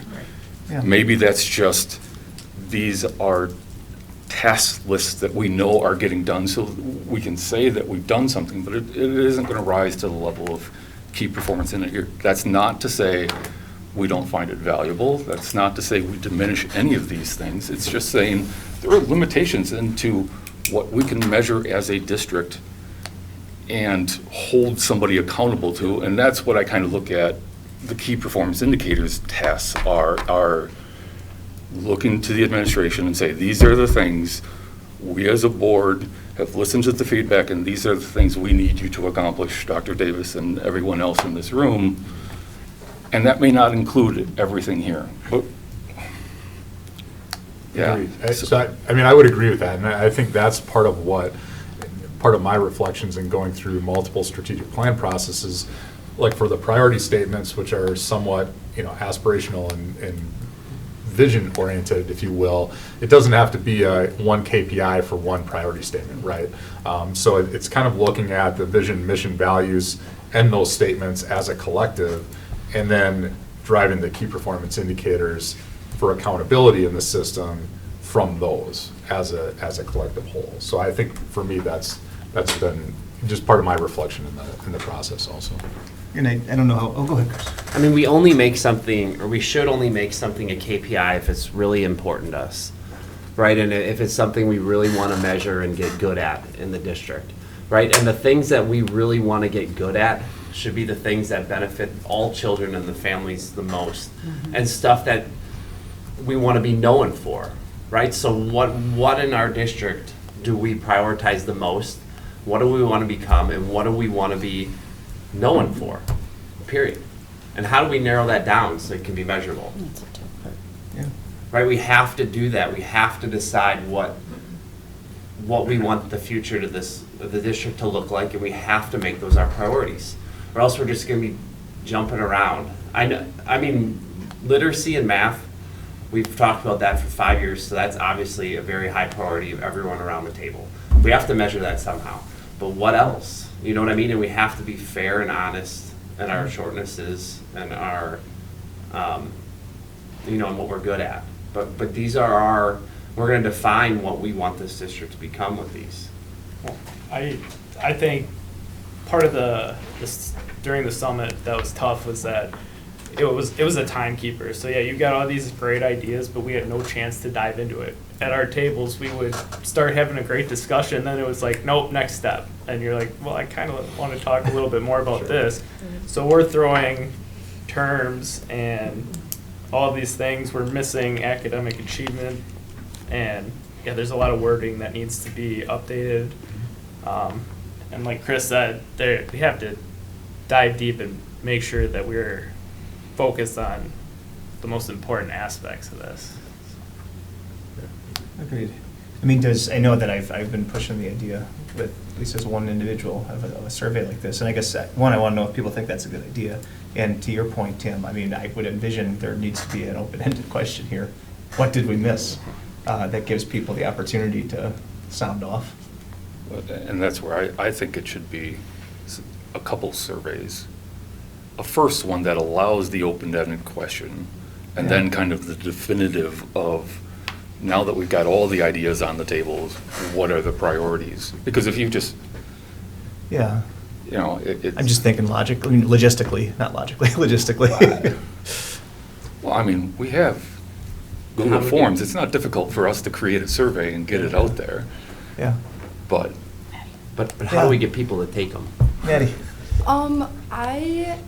I think that surveys are a great idea, but something that we definitely talked about in the creation of it was, from the student perspective, when you're looking for feedback, surveys are a great way, but I feel like going forward, one of the best ways is I feel like the summit was a really good start to encourage more community conversation. I feel like something that I've noticed is that there's not a lot of people typically, especially in the high school, I feel like jump to our first way of communication is online, but I feel like a lot of times too we need to remember that in-person conversation is really important, and being able to hear and have those conversations more than just one big event. I don't think that these conversations need to be held one huge event with everyone, and that's your only limit to ideas. I think going forward there needs to be more smaller discussions happening on the side. At West we have the West leadership team which I think that would be if you're looking for more student conversations going forward, that would be a great place to start with the students, because the team is made up of someone from every single club and organization in the school. So from a student perspective, things like those, because I feel like hearing from different groups, especially, from what I was hearing, there was not a large student participation in it, which was kind of unexpected. But to go forward, just hearing more and focusing on the fact that the student aspects of it isn't just hearing what the grades are going forward, or I think that obviously the grades are very important, but that the student, what we're looking for to be ready, to be the preparedness part of it, isn't just can our students achieve good grades and good levels, but are our students thriving in other areas? So things like our musical departments, our other clubs and activities, are students thriving outside of just the grades that they're achieving, I think is a really important part when you guys are looking forward and how to adapt other things, that it's not just focus on the grades, because at least for me, I love being involved. There's a lot of stuff going on at school, and that I feel like that's been a very important part of what has made me more ready going forward, looking forward to next year, is not just what I'm experiencing in the classroom, but having the ability to feel supported in things outside of the classroom, and that these are supporting students not just for the grades that they're receiving, but looking forward to ways that they can go and interact within the community and with each other too. So thanks, Maddie. To Maddie's point, I've been doing a lot of communication recently, trying to hear the student voice. And I think you're right. I mean, I think conversations are terrific, and I also think you have to build the trust where people feel safe having that conversation. And I don't think many students or many parents, to be honest, are there yet. I do think focus groups are incredibly amazing and awesome, and I hope that we move towards having that on a regular basis with students and with adults, and also a low pressure where you don't feel like you will be analyzed for whatever you write or say. Honestly, I oftentimes get some amazing feedback of people who just really know that people are valuing hearing them. And I can tell you for sure that students have things to say, and they also have amazing ideas. Can I add one more thing? Yes, please, ma'am. I think too, something I've noticed the last couple of years is I've gotten to be very involved in a lot of different clubs and a lot of different leadership roles with that. And something that I've learned too is that sometimes the best ideas and the best advice I've learned from people isn't in the big conversations we're having, but more random little conversations I didn't expect to be having with people, or random in the hallway conversations about what people are struggling with. So not even just looking for the big ideas behind things, but more just the smaller picture of how things can be changed, even the smallest level, and not looking for big changes all at once, because I feel like by looking for those smaller changes and just building that up instead of going from we're really bad at this, we need to get good with this within a year, but more looking at how can we slowly build up to where we're exceeding at all of that, not just focusing on the one thing we're really bad at, but building everything up so we can succeed at more than just one thing too. I agree with, sorry. No, I was pointing to you. Oh, I agree with everything you're saying. Our conundrum is, to Tim's point, how do we measure? Or do we throw it out the window and say, well, we don't really care about the measurements? But then that's been our challenge as a board, as an evaluation tool. All those things are so important. That's what we were hearing at the summit as well. But we need to have some things that are measurable beyond insurance rates and some of the other numbers that we can pull. Oh, yeah. But I guess, going back to, and let me know I'm wrong, not that any of you would ever hold back on that. But the idea that, the topics identified, that measurable KPIs flow from that. I can look at teacher support. Let's take a look at our staff turnover. There's a metric that should be capturing, right? We don't need to take a survey from that. If they're leaving, we may have an issue there. To Maddie's point, I know we already see these data, and if that's going to be one of our KPIs, what is our participation rate in these extracurricular activities? Are there disparities that go across socioeconomic, racial, or school lines? Right? You can take a look at, opportunity gaps when you're looking at culture responsive approaches to academics. We've talked before in one of the listening sessions there about English as a second language students. I know that terms are students that are identified as in English as a second language programming being returned to regular programming so that they're college ready, right? These are all things that can flow directly from these topics that are measurable. Mm-hmm. So I think that can be a really rich conversation. But yeah, ultimately we have to get this part right to make sure we're not totally off base about what our community cares about. And I guess that's a segue, what I'm hearing here in terms of next steps, and let me know if there's support here, that we want to do some type of survey so we can keep further, making sure that we're aggressively trying to target populations that we don't feel we're adequately represented, so we can further wordsmith these and or have new ones that rise to the top. Am I hearing that? Then longer term, having more of a communication strategy where we are doing regular focus groups and that type of thing. Sorry, Molly was first. I was just curious. I agree with you. Yeah. But, okay, because I think we just have to I just want to understand a little bit more of the survey. Yeah, because today we were introduced to the priority statements that came out of the summit. And those are not necessarily directly KPIs, but if we do a survey, it would also potentially influence KPIs, correct? Well, yeah, it would be. It would not really, because these the priority statements as written are not intended to be metrics and they're not intended to be measurable. Well, I think they're intended to be measurable. They're concepts. Really? Sorry, you're getting into methods, Professor Ford here. All right, they're concepts. We're trying to operate. We're going to have to operationalize these concepts if we're going to translate them into KPIs. I don't think, but the priority statements aren't going to translate into KPIs correctly. They're definitely influenced of them, over them. That's how I would describe it, as influencing, Yeah. not necessarily a one-for-one per se, but certainly an influence. I guess I'm saying we just need to have Yeah. clarity of what we are asking people about, because Yeah. the summit was about these priority statements. Well, yeah, we're asking what they care about. What are their priorities for the district? Right? Am I wrong? And what do we miss, right? I mean, I think What that's do the. we miss? I think we have to not be afraid to say to the community that even though these are the things that came out of there are other things that we as a board are going to collectively put in there and prioritize, because in part, we're the ones that are dealing with this every day. We're the ones that are answering the calls we've got. We have to acknowledge ourselves as experts within the community of education in Oshkosh.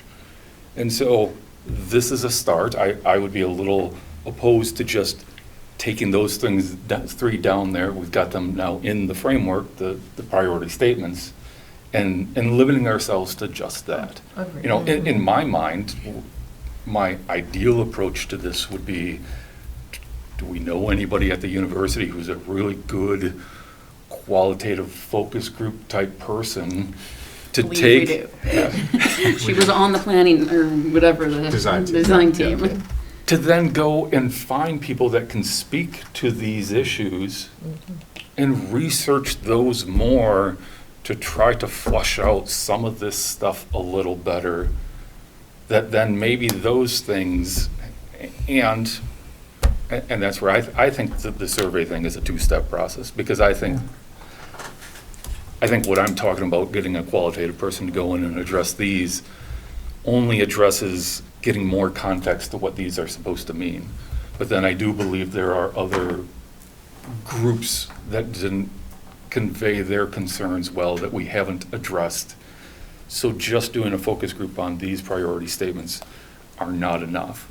But then I agree that I think this is the beginning process, and what we need to commit to is continuous measurement. And so whether that's quarterly focus groups to continue to evaluate these things, I would love to see, I don't know if high school students would participate in a once a semester forum, sitting down in the gym and just telling a couple board members with a couple administrators, these are the things that we want to see changed, finding ways to get that voice out too. There's a whole bunch of different ways to do it.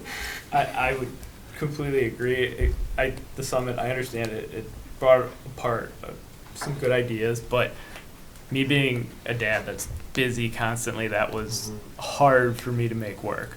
I mean, smaller focus groups where we can get more of the community that could maybe spend an hour or something like that and get their feedback, we could get a much broader range of people to come and help us whittle this down into something a little bit more manageable.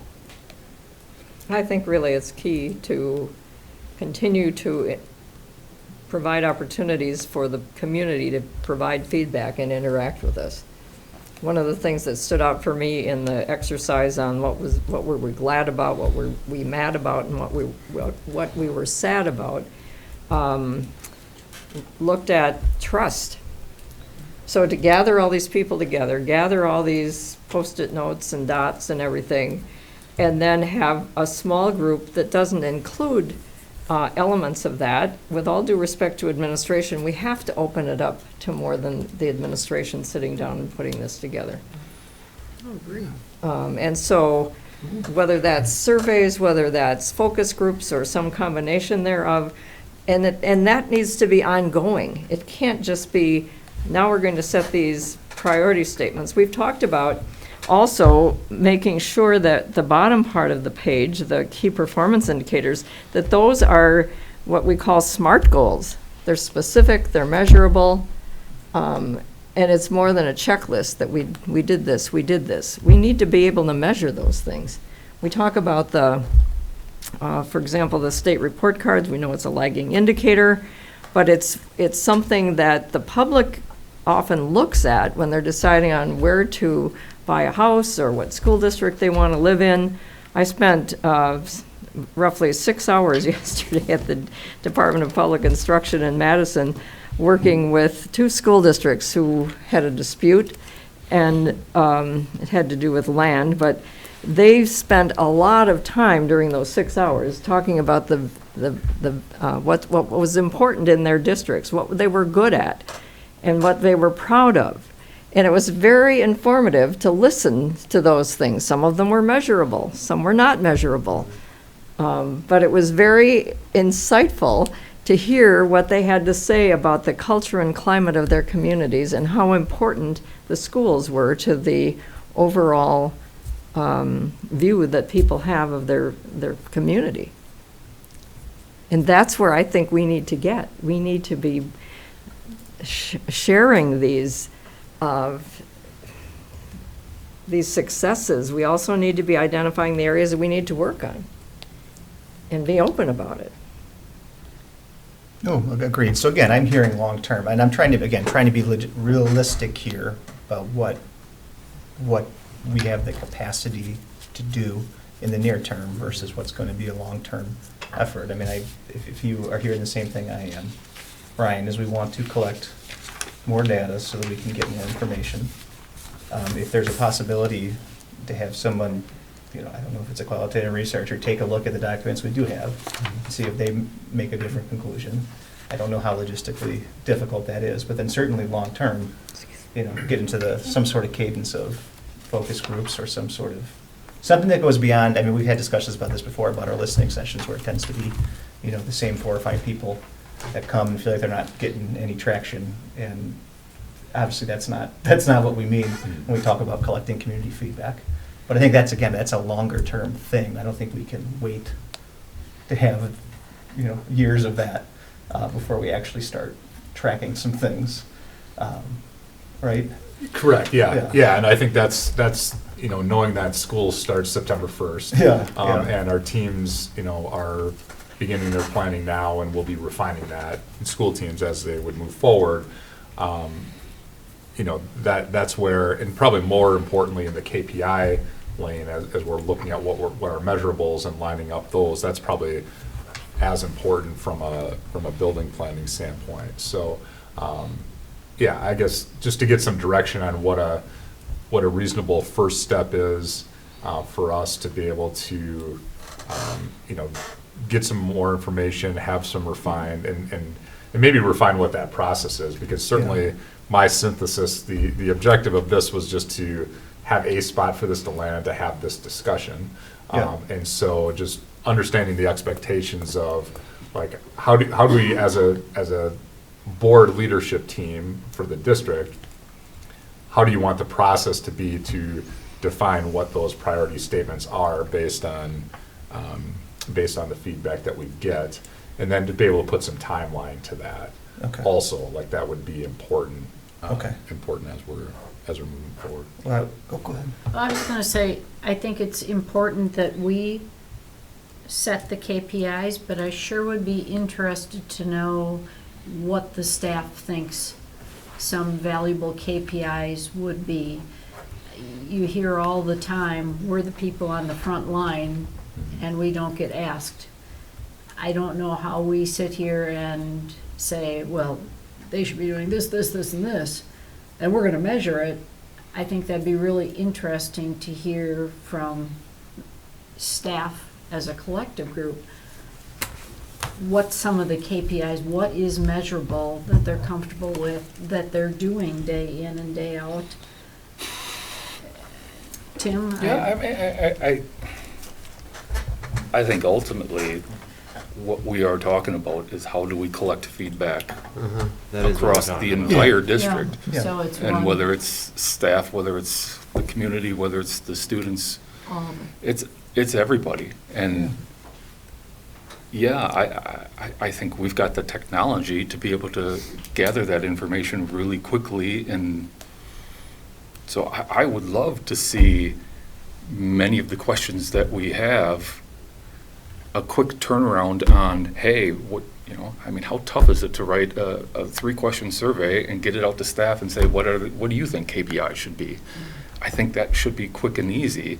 And so I feel like a process for the questions that we have as a board, because we're reasonably smart collective group, but those people in the schools know so much more than us. And I think to Molly's point, I think we have some struggle with, is the feedback we're getting unfiltered, and can we completely trust it? And so just some straight up, here's a survey, this is a question that we have, boom, we get a response within a week.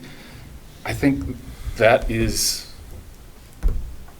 the process that I would like to see, and I think we've all got to be accepting that sometimes when you put out a survey, you're going to get responses you don't want to see, but we just got to be able to accept. Yeah. There are going to be decisions that we make that staff probably are not going to be happy with, but okay, that's getting honest feedback that we can actually take action about. Because I don't believe that my opinion is the best opinion here. I'm trying to come up with what I think is the best move forward, and that to me is really, I make with what limited feedback I get. I know the people that contact me have a certain bias per se. I know there are some people that don't want to talk to a statistician. I get that, but I want to get the feedback so that I am making decisions that I feel like the staff, because I think that to me is potentially the limitation that we have, is we can come up with new curriculum, we can choose to do bridges, we can choose to do CKLA, but if staff doesn't like Study Sync, then it's probably not going to go well for us. And we just got to be able to get that as quickly and as unadulterated as we can. That's what I think we're ultimately trying to do. But I think the point of, in large respect, this came up because we wanted to do KPIs. Yes. We could sit here and do all this, and this could take us a year, and I don't think we want to be waiting a year to do it. No. I think, honestly, we're probably going to land on the 19 KPIs. We're probably going to whittle it down to 7 or 8, and that's what we're going to end up going with. There might be a couple modifications of things. I definitely want to see some disparities actually being a KPI type thing, but correct. But we know the majority of the measurables. Correct, but this has been, I think, a very productive and powerful discussion, though, because I think we've uncovered something, right? We obviously have a demand, all of us, for an ongoing communication effort, which is mostly us listening to different audiences, yeah. But it can be an ongoing priority of the district as to how we, potentially measure communication, culture, and climate, and and how we're getting into these spaces or not. You know what I mean? Absolutely. Because I think that can be an ongoing, it has to be. Correct. Every successful district, or any district that's successful figures out the culture climate thing, because that feeds into everything else as well, right? So. And I don't think we have enough data and enough input from a variety of stakeholders to have our current priority statements. However we want to interpret them, I strongly would be in favor of a simple survey to staff, but not only to staff. We have contact information for all families through Infinite Campus and email and everything else. We have translators who can translate this into multiple languages. We can send it to students too. They all have emails. It doesn't have to be complicated to get to a point to see if these really are our priority statements. So for me, that's the direction then, I think. No. That immediate step. That immediate step. I think with the rest of it, I think, is up to us to figure out what we want to do in terms of ongoing work to have focus groups, whatever it is, to satisfy, what Chris just described there. Yeah. But I think the immediate task for you is we want to get into a survey to help refine what we collected. And so what I'll need support on, because for every survey we know the questions matter. Correct. Is what questions are we asking? Right? And how? Yeah, I mean, That's you know, true. it sounds like, I mean, we can certainly put together a Google form and do a, you know, turn this electronic survey around pretty quickly. We can do focus groups. We're I not just saying want. you have to do focus groups for this. Electronic survey is what we're Okay, talking. so I just want to be really clear on, like, so what is the question, what questions or set of questions that we're asking? I mean, I think we want to include the topics that were identified, let people know. And those are unfiltered. I mean, those Correct. are literally copied from the Correct. sheets, and there's 18 of them. Correct. I just highlighted the top four. Correct. But then I think we want to have an open-ended question there about what did we miss? What do you care about? Yeah, I mean, if that's. Is that what I'm hearing? I mean, I would go back to your design team too, because you have some experts, That's not true. just the academic expert, you have some other experts there too, who had suggested that we needed a survey from the beginning, and they probably have some good ideas on what it should entail. Just send them an email and ask what they would like in a survey. They've put in a ton of work on this.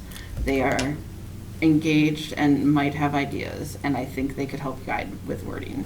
Because again, this is not a new topic to them.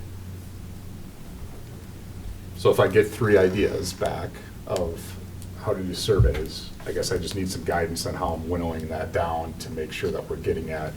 I don't want like suggestions from design team to be inconsistent maybe with what the board is asking for.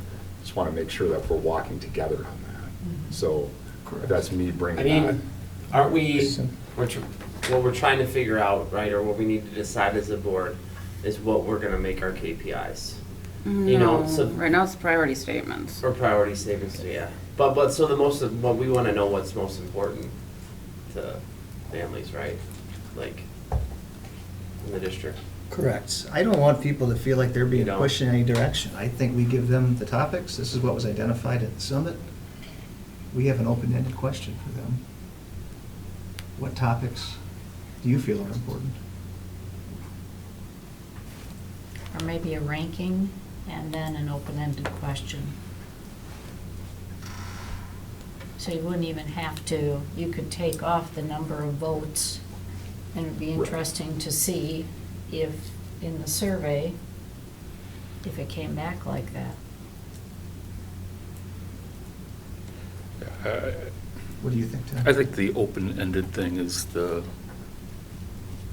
kind of the key thing to me is what is missing. Like the ranking on this, you know, I think, I know. Beth, you pointed out the one person could go take all their stickers I and just know. slam it on there. You're absolutely right. And it is what it is. But I think what we needed to do is get the collection of all the things people are concerned about so that we can build a survey and then come back and ask for prioritization. Yeah. That then you do the ranking. And then I strongly suspect probably these 3 are going to come up to be our top 3 anyways, but we want to know. But Can we I want to ask, know. what was the question that was asked that got to this wording of each of these questions? Is that the exact same question we need to ask the community? It was quite a process. Yeah, it was more they did skits of, Well, yeah, I mean, I know the skits happened. I don't understand how you got from the skits to these, to be honest and with all you. the groups So it was- evaluated themes and. Yeah, it was essentially put yourself in 2036. Yep. Right? Okay. Things are humming here at the Oshkosh Area School District. Things are Okay. really well, right? When you look back at 2020 now, so 2026, Okay. right? What are the things that were identified, and how did they get better over a 10-year period of time? Like, what were the top? What would you prioritize to be able to get moving? Like, that was the exercise done a couple different ways. Yep, and then there was a process where they winnowed down, different, people had different, categories, different Yep. statements. I that were mean, very I went through similar. that in all the other sessions. No, I'm I just know, curious but what the, I'm you curious what weren't the there the actual last question day, was, so you though. don't have to just Because I'm just dismiss it. trying, no, I know, but I'm trying to figure out, like, if we're trying to summarize this for people, that is not a logical thought process for people to try to get to what we got through here. So I'm just trying to figure out, like, we can't identify, like, we don't know exactly what question was asked to get these topics identified, correct? Well, we do, yeah. I Oh, mean, yeah. It's in the. But so agenda. what was the question? And I don't have it in front of me, but it was part of the prompt, like in again, you're in 2036, but as you look back onto 2026, what are the things that we moved? You don't have it electronically. I don't You know, Yeah. being there, the outcome from that day pretty much lines up with that. I thought so anyways. But I do think that an open-ended question would be fantastic to ask. Yeah, no, I agree. I want more information, but I also don't want to devalue the work that Absolutely. that many people put into it from that many different perspectives. I guess what I'm suggesting for if you're looking for the wording of a question, that's what I was trying to get at. Go back to whatever our colored sheet was for this exercise from that day. Try to What find the that question summative was. question Yeah. and see how it can be replicated in a Yeah. electronic format. Sure. Fair enough. That makes sense. Perfect. Yeah, that's easy enough. Do you feel like you have some direction here, Brian? I do, timeline. So give me a timeline. And, Yeah, I mean, we'll want to, because if we're going to have the KPI discussion over the summer, you were thinking June for that, right? Earlier the better, but yes. Yeah, yes, so I mean, June. so I think we'd want to do it as soon, right? Yeah, As before soon as school is possible. out. Yeah, and I think capturing while kids are still in school. Yeah, is- will be is important, helpful. including staff before Right. they check out. Staff. Not that staff checks out, but you know. Current students, I'd like to make sure we You'd probably want to do that like now. touch that leadership Are team. you checked out already? A lot of people are, but I mean, the seniors will be different feedback, but a lot of the other kids though too, going up until finals, they're on their Chromebook all the time. Yeah. But I feel like the sooner the better for students, the more feedback you'll get, because towards the end of the year, especially the last like 2 weeks, people pretty much disregard their emails a lot. So the sooner the better for students probably. And I'm not saying people don't ever look No, at no, it, no, but they're no, good. I We mean- understand. if you want And we're true- explicitly looking for, so student feedback, high school student feedback? I think that would be appropriate. Okay. I just, again, want to be explicit about it. Yeah. the I think exercise. middle schoolers could, but I would leave that to your discretion. You get to decide the how of this. But they have good, they say good things. It'd be nice to have some direction. I mean, I don't want to come back. Yes, I yes. just want to make sure we're Yeah. all on the same page. I would see if you can frame what Molly suggested, to take the question that led us to these topic priorities, and then I would just include another question that's just, what is the segment that you represent? And if that's, here's high school student, here's the community, if you're, you know, all the groups that we had identified, like, I think we got the list of I all the think that's people a that really good participated. That's a good Yeah. idea. And that way, Mhm. everybody's getting the same question, but we can go in and segment and say, well, this is kind of the feedback from the Yeah. high school students, this is, Yeah, that so should make use it those easy. categories on the list of attendees. Okay, and then we would, so students, staff, parents, I mean, they're all part of that. But the Yeah. community outreach, then being able to work with the Herald or, you know, it's Social media. social media push. Our that website. type of- Yeah, I think social media, email. Katie's community email list that Gene Erdman's on. Okay, Mhm. so we use that. We use Gene. Yeah, you got a shout out, Katie, on that one. Yes, yeah, so. And there were lots of people who identified, I believe, something along the lines of people with wisdom who were at the summit. That group should probably be included as well. That was the old people. We want the wise ones. Yeah, the wise ones. Well, yeah, we'll tweet. Yeah, retirees. We'll look at that demographic of it. Okay. Okay. Great. Okay, yep, that's, All right. that's helpful. So I will, we'll get that started and then give you an update on the 27th, the next meeting. Okay. With that said, I think if we're looking at reading and math as a priority, as a key performance indicator, I think we probably have consensus that Yeah. needs to be on the list. Yeah. What I would encourage is not to get ahead of this feedback, but if we can start framing up a KPI, the KPIs on reading and math, I think the sooner the better on that, because we're gonna have some other KPIs that we'll have to have conversations about. I just think doing them all in one night is gonna be a lot. And I think maybe if we can come back on the 27th and have a conversation about reading and math, because we've talked about reading and math, achievement and growth measures, that could give us a little bit of, just get us ahead of the curve from a time standpoint. I think that makes sense. That'd be helpful. I mean, I certainly, I have proposed something for reading and math achievement. Yes. Yeah. I think the struggle that I personally have is for growth. I understand what we want to do. I just don't know that I have seen the data that tells me what the targets should be to attempt to do it. I understand how it'll fit in the framework, but I think that's going to be the dilemma that we run into with all of these KPIs is how do I pick what those targets are that fit in your next 5 years without having solid data on it. Be the we work. might not So- all agree on everyone, but Yeah, and that's, we'll try to. that I think is the You know what workshop I mean? work. Yeah. That's why I want to make sure if we can get started on the 27th, that'll be the help. work. No, help us.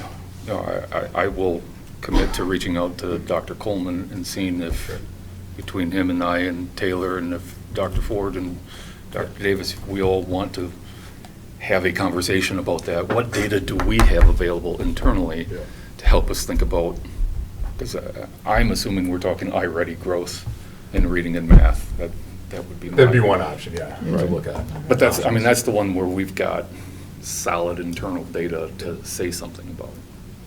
Yeah. And we have data over a period of time with that Right. measurement as well. So, and Tim, you're referring to the 27th, right? So to be able to meet between now and the 27th to be able to bring some ideas. To bring some ideas to that, yeah. Yeah, okay. Yep. Great, that's helpful, thank you. All right, well, thank you all. Are we looking at up to 4 KPIs in that area then? Is that what you're saying? I don't really mean to open a whole can of worms, but. That's part of the discussion, yeah, I think, Go through that. yeah. So, thank you, that's very helpful, appreciate it. Clear as day, right? We got there. No, we did. That's what So we're gonna thank- have to, so thank this you all.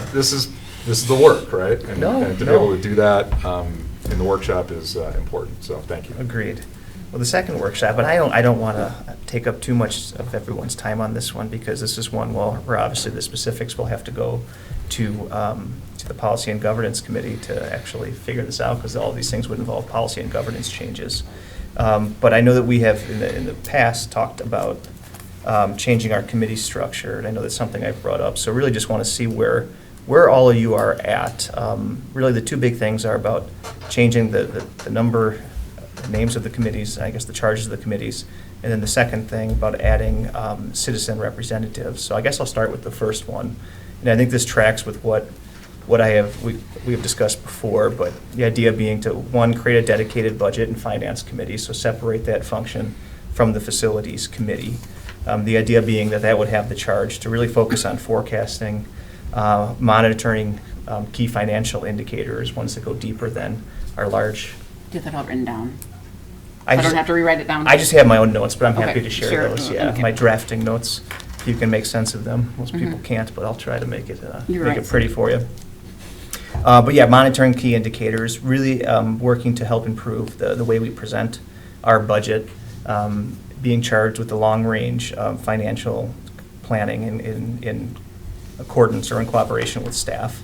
And then I guess other things as people might see fit. But I think that can be really important. If you look at the charge right now of our facilities committee, of FNF, excuse me, it really is tied very strongly to facilities. So Yes. I don't think that we would get rid of the facilities committee.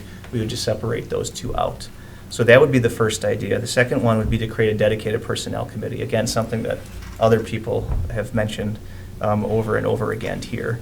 And that would be a place where, the manual reviews, reviews of personnel policies, procedures, and I guess really the charge of making sure we have consistent application of these policies across schools and across different constituencies within the district. I would see as their charge. And once again, we'd have to actually work this out at Policy and Governance Committee, and maybe there's model templates and things we can use.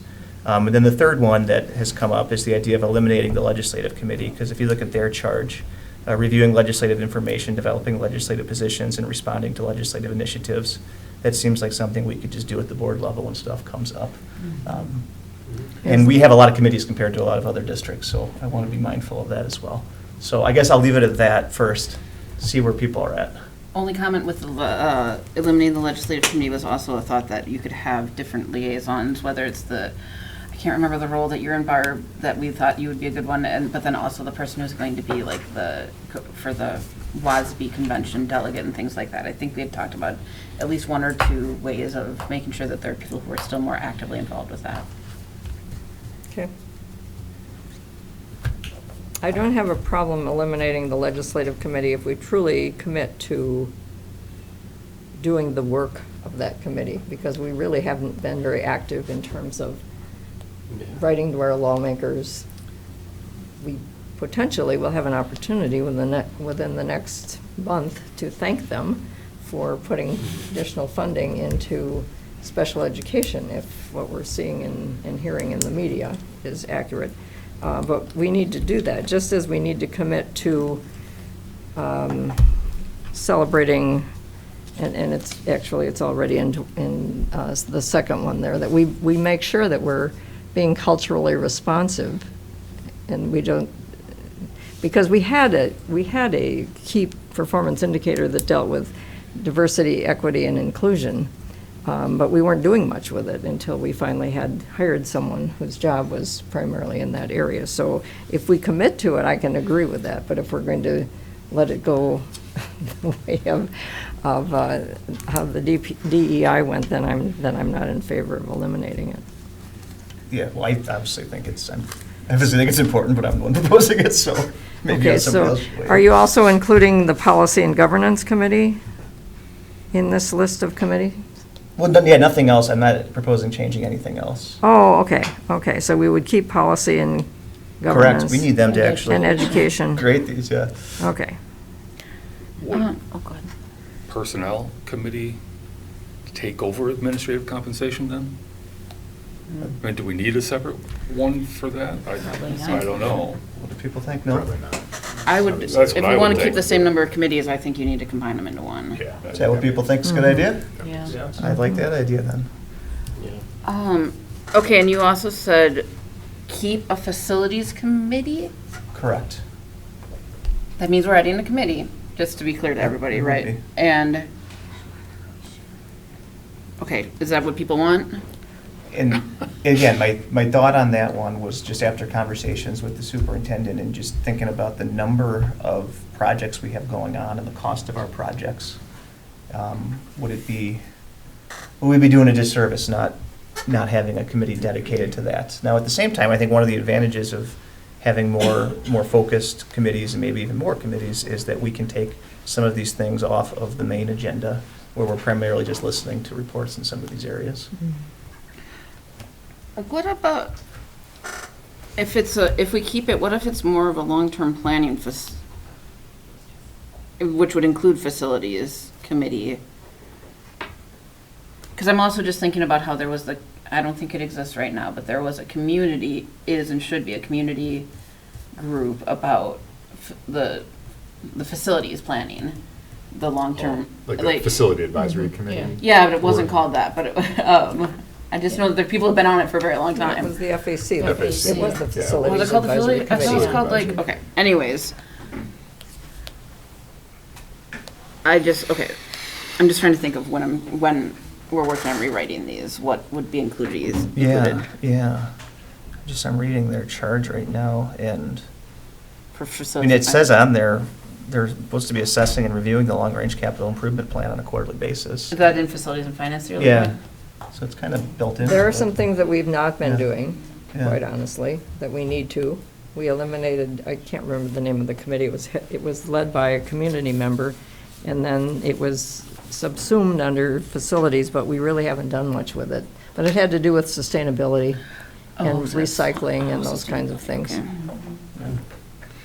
And if we weren't dealing with budget in that committee, perhaps we'd have more time to do those Well, and things. that's, again, the hope, that we can be more focused in Yeah. both these areas. Right. I mean, in concept, I have wanted the idea of putting community members on these committees. I've seen how many committees I'm on right now. I don't necessarily want to expand, but I feel like if we do expand the number of committees, I feel like part of my question is, what is the structure then? That, like, expanding and saying then, each committee really only needs 2 board members, and maybe we're inviting like up to 5 other community members and saying, because in large respect, I think one of the issues that we've also had is, well, if it's just 3 official members on the committee and 2 people happen to not be able to show up, then all of a sudden we got to cancel that meeting. And I think there's this question of, well, are they really voting on something specifically where the vote counts per se? Because everything is just kind of recommendations ultimately back up to us. And so in large respect, this idea of a quorum, I don't know that we necessarily need that on committee structures. It could just be a representation of 2 board members and maybe 5 citizens that participate, and whoever happens to show up, they listen, they make their recommendations, and they feed it to us, and we just, each time we vote on something, that's just part of the report, is the committee said, there were 5 people in the committee, 3 of them said yes, the other 2 said no, and that's it. It's just a recommendation. So I'm ultimately, I do think that we as a board need to commit to getting in a little more deeper into finances. So I definitely like the idea of separating that and digging deeper into that.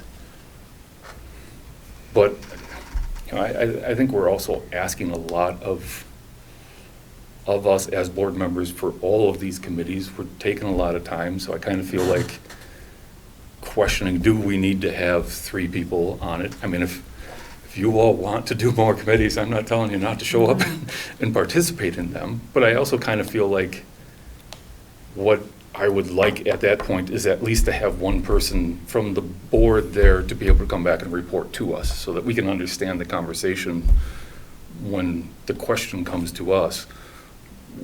If we have questions of, so I mean, it's similar to like the council where you've had liaisons. I mean, I do think part of the challenge here is that, I mean, I was envisioning this, and again, just me, I still want these to be board working committees. I mean, I think that my goal for this board is that we are a little more active in some areas we haven't been active in, and I think that is the space where that can happen. So I like the idea, and we'll talk about in a second, of including citizens, but I think these need to be, if we're going to be doing the work in these committees, these need to be our committees.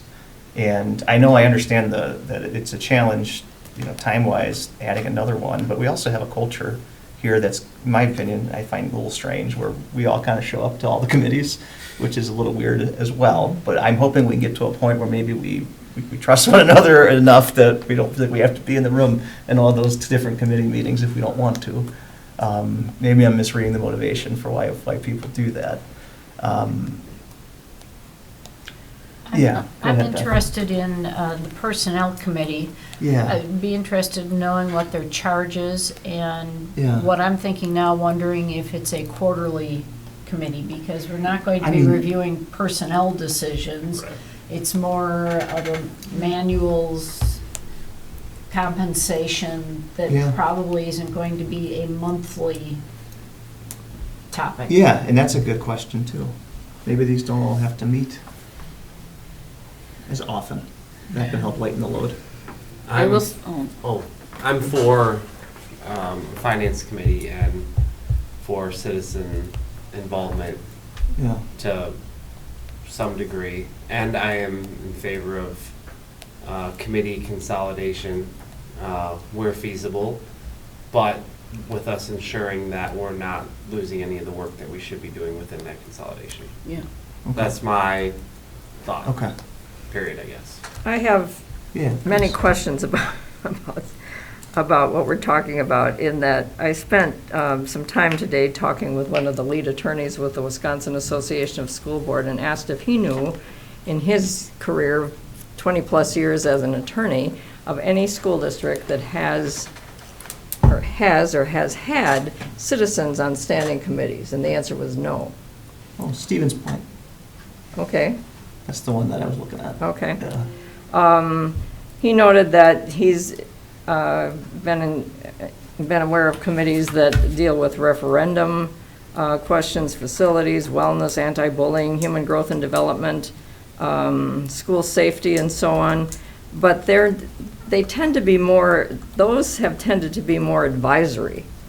I don't really understand what the role would be of these citizens. Would they be voting? Would it matter if they came to a meeting or they missed a meeting? Would their vote count the same as board members who are elected by the public? I'm not really sure what you all envision this role to be. I'm not saying I'm opposed to it, but I don't really understand what this would look like. I think my thought, and I've had this thought for a while now, is we miss input that we could get, and I ultimately, right, anything that comes, we're gonna have to vote on here. You know what I mean? But we just sat here for a long time, or I mean, a while, talking about how we want to get more input from different spaces, and this is a way you could do that. Well, another way to do it is to invite people who have expertise to come to a meeting and share that knowledge or that expertise. Yeah, you could do that. That's true too. I just don't really understand why you would have elected officials serving on a standing committee with people who are not elected, and how are they selected? You select everybody who wants to come, or you set limits on numbers? Well, to me, there are lots of unanswered questions. Yeah, and that's, again, that was we're jumping ahead, but I guess I'll get to it. Just looking at different models that we could pursue.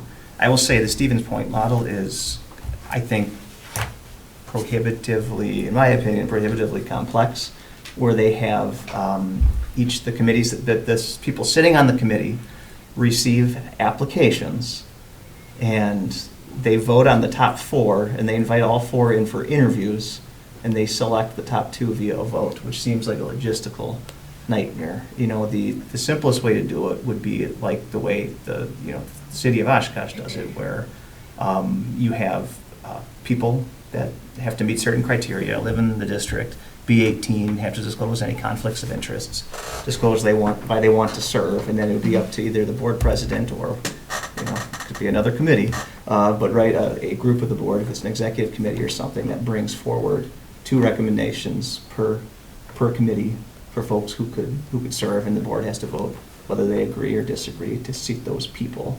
And I settled on the 2, and I think that's what Stevens Point did. The idea being, to your question, Barb, to make sure there's always more board members, elected officials there than there are citizen members. The issue of voting, I think, is a bigger conversation for us all to have, because we don't vote at these. We tried it this last year, and people seemed to think it was funny, so I was like, okay, I can read the room. People don't want to do that. But that would be, again, different models, right? The risk, again, if you have that more direct model where you have a board president, is like, are people going to use this for political purposes? I understand that risk. You have the accountability point where everybody votes on it, but maybe that doesn't go far enough. So there's not a perfect way, but I just want to see where people are at to find a way. Yeah, I mean. Or if it's a good idea, right? That's where we got to start, even if we want it. So I'm very open to the idea of community members on boards, and I don't think that we have anything that prohibits it. I mean, because it's not law, it's governance. Our current committee's policy says that a committee shall require a quorum consisting of the majority of its members to take any action. But to Mike's point, and it was Mike, Tim, and I who really experienced it the most. Actually, well, whoever came to policy and governance experienced it this year. Yeah. It is incredibly awkward and strange to attempt to formally vote when there's 3 people in the room and someone's sort of functioning as the chair. So it does. We do make recommendations, and I think Tim was the one who kept bringing up the point of, well, are we just saying we're moving this? Because oftentimes what we do is we screen a topic and we basically say it's ready to go to the board or it's not. And there are times where where a committee would choose to have commentary on whatever is eventually presented, usually by staff. But the only form of voting that needs to happen can be by the full board at the board meeting. I do think that our committees do a really useful job of screening that, though, and making sure that we've gotten most of the important questions out of the way or issues with it. So I think there's ways that we could definitely work through that. I also think I don't know what I think I'm not opposed to Tim's idea of either having 2 board members on it or 3, but make it very clear that the quorum can be established by community members and board members being present for a board meeting, so that it's no big deal if a board member who's on the committee doesn't happen to come. We will have to modify almost all of our policies in section 100, the bylaw. I don't know why it's labeled bylaws, to be honest, but whatever, it is bylaws. Because it's in each specific policy, each specific committee description, where we say 3 board members. But then on our actual committee's policy, we don't actually specify that we have to have 3 board members. But we need to change those anyways to make sure they're reflective. That's why I was asking Mike if he had his notes for what he was suggesting would be the charge of each committee. I think it's all doable, and I think it's a way to make these actually very much more effective committees. But I don't know where you want to go with it to make the formal recommendations and. Well, yeah, really, I want to start with a conversation because it shouldn't just be me sitting in a room thinking, well, this would be cool. And it should be clear, to answer your question, Barb, it's not just me sitting in a room thinking this would be cool. I mean, right, the third restructuring committees, that came out loud and clear at this summit. I also think that one of the things that came out of the summit to me was most powerful was sitting at my table and hearing some of the disconnect between just the lack of knowledge about the district, and I don't blame anybody for that. We have our meetings at 7:30 in the morning, and we're just there. Yeah, they're open, but God bless you, Mallory, you're the only one that comes.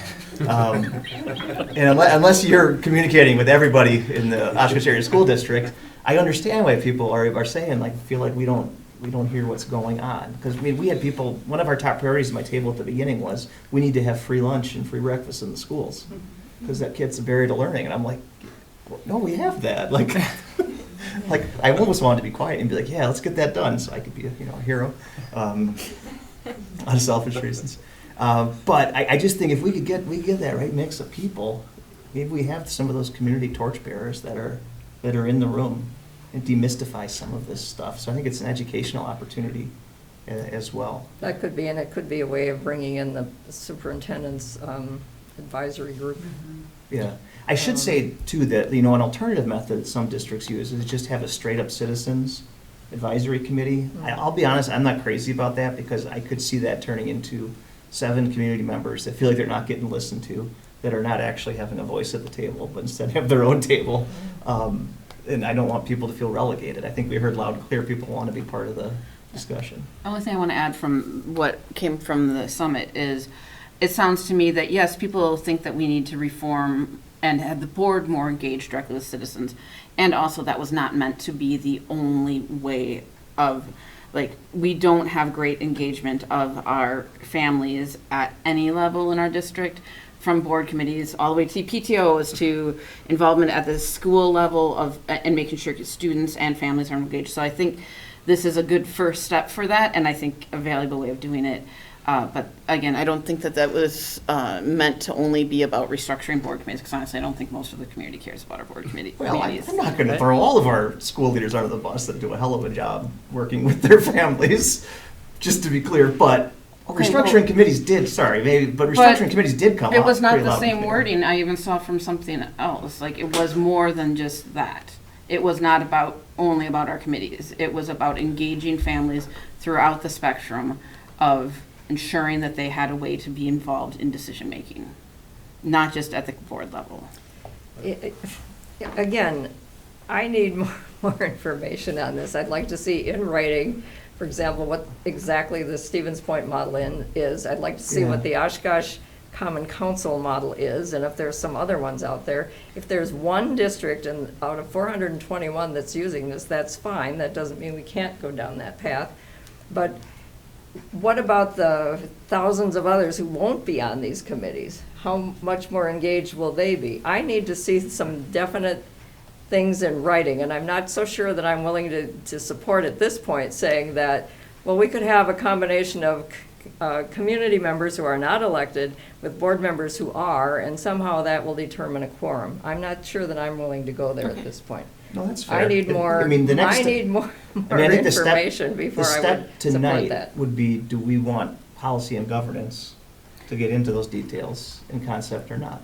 I would say no. I want to see, what does that Stevens Point model look like on paper? I want to see what the Oshkosh Common Council model looks like on paper before I'm willing to say, yeah, just go and do it. Because I don't know what this looks like. I think we are hearing right that we do want to change our committees, whether or not we change move towards the personnel and admin comp and a budget and finance committee, or at least work on developing those. Do I hear that as something that I'm supposed to be working on? I can support that. Okay. So the I'm a first part, visual for sure. person, and I want to see those two things in writing, so I know what path we're going down. This, to me, is We'd too vote on it. nebulous. Obviously, it'd come back to us. Nothing would change without our votes. But I guess where are other people at? I don't know that I want Molly to go through all the extra work. The new committees are fine, but Okay. I just don't want Molly and policy to go through all the work if we're gonna come back and go, yeah, well, that's great, but we're not gonna Okay. do it. you know. Why don't we reach out to Richard too from Neola to see what that could be a small compromise on it. That would be great. Of, See what else is out there. yeah, of community involvement in board I like committees that. or advisory committees. Yeah, but I And we guess- can also check more with WAS. I guess in concept, are people into citizen committees? Into citizen subcommittees? feel- I am. I feel like more would be, but when we talk about, 7:30 in the morning, where are most of our families that are at work? Or, they don't have time to go then. So Yeah. I don't know if you look at moving the times of most of them, because I know us personally, I got kids to run to practice, I got stuff to Yeah. do, I'm working. And that has to be I part can't of, come yeah, to that those has to be part of the meetings. discussion. I know we have to be understanding too of staff though, too, right? Yeah. Absolutely. We can do that in the evening, so it's gonna be, it's gonna, at the end of the day, it's gonna be people that are gonna be able to be available. It's like all this stuff, imperfect. Yeah. Are you okay with exploring this? Yeah, I would be. Okay. Me too. Okay with what? Of us looking into having citizens on these Oh, committees. yes. I'm willing to do that, but I need more detail than this nebulous. What would you conversation. favor? I mean, what would you want it to look like? I want to see specifically on paper how that Stevens Point model works, and I want to see Okay. how the Oshkosh Common Council model works. Okay, I can get that. How many people are on those committees, how they're chosen, what are their rights and responsibilities, what are the rights and responsibilities of the elected officials? City council doesn't have board members on their committees, do they? They have one. Yeah, one board member on each committee. But I understand they're advisory. Yeah, these are too. Yeah. Tim? Yeah, that's true. I'm in support of it, absolutely. Okay. Well, I think we got clear direction, Molly, that we want to look at the new committees, and it sounds like we have work to do And on I what think- the specifics excuse of me. citizens could look like.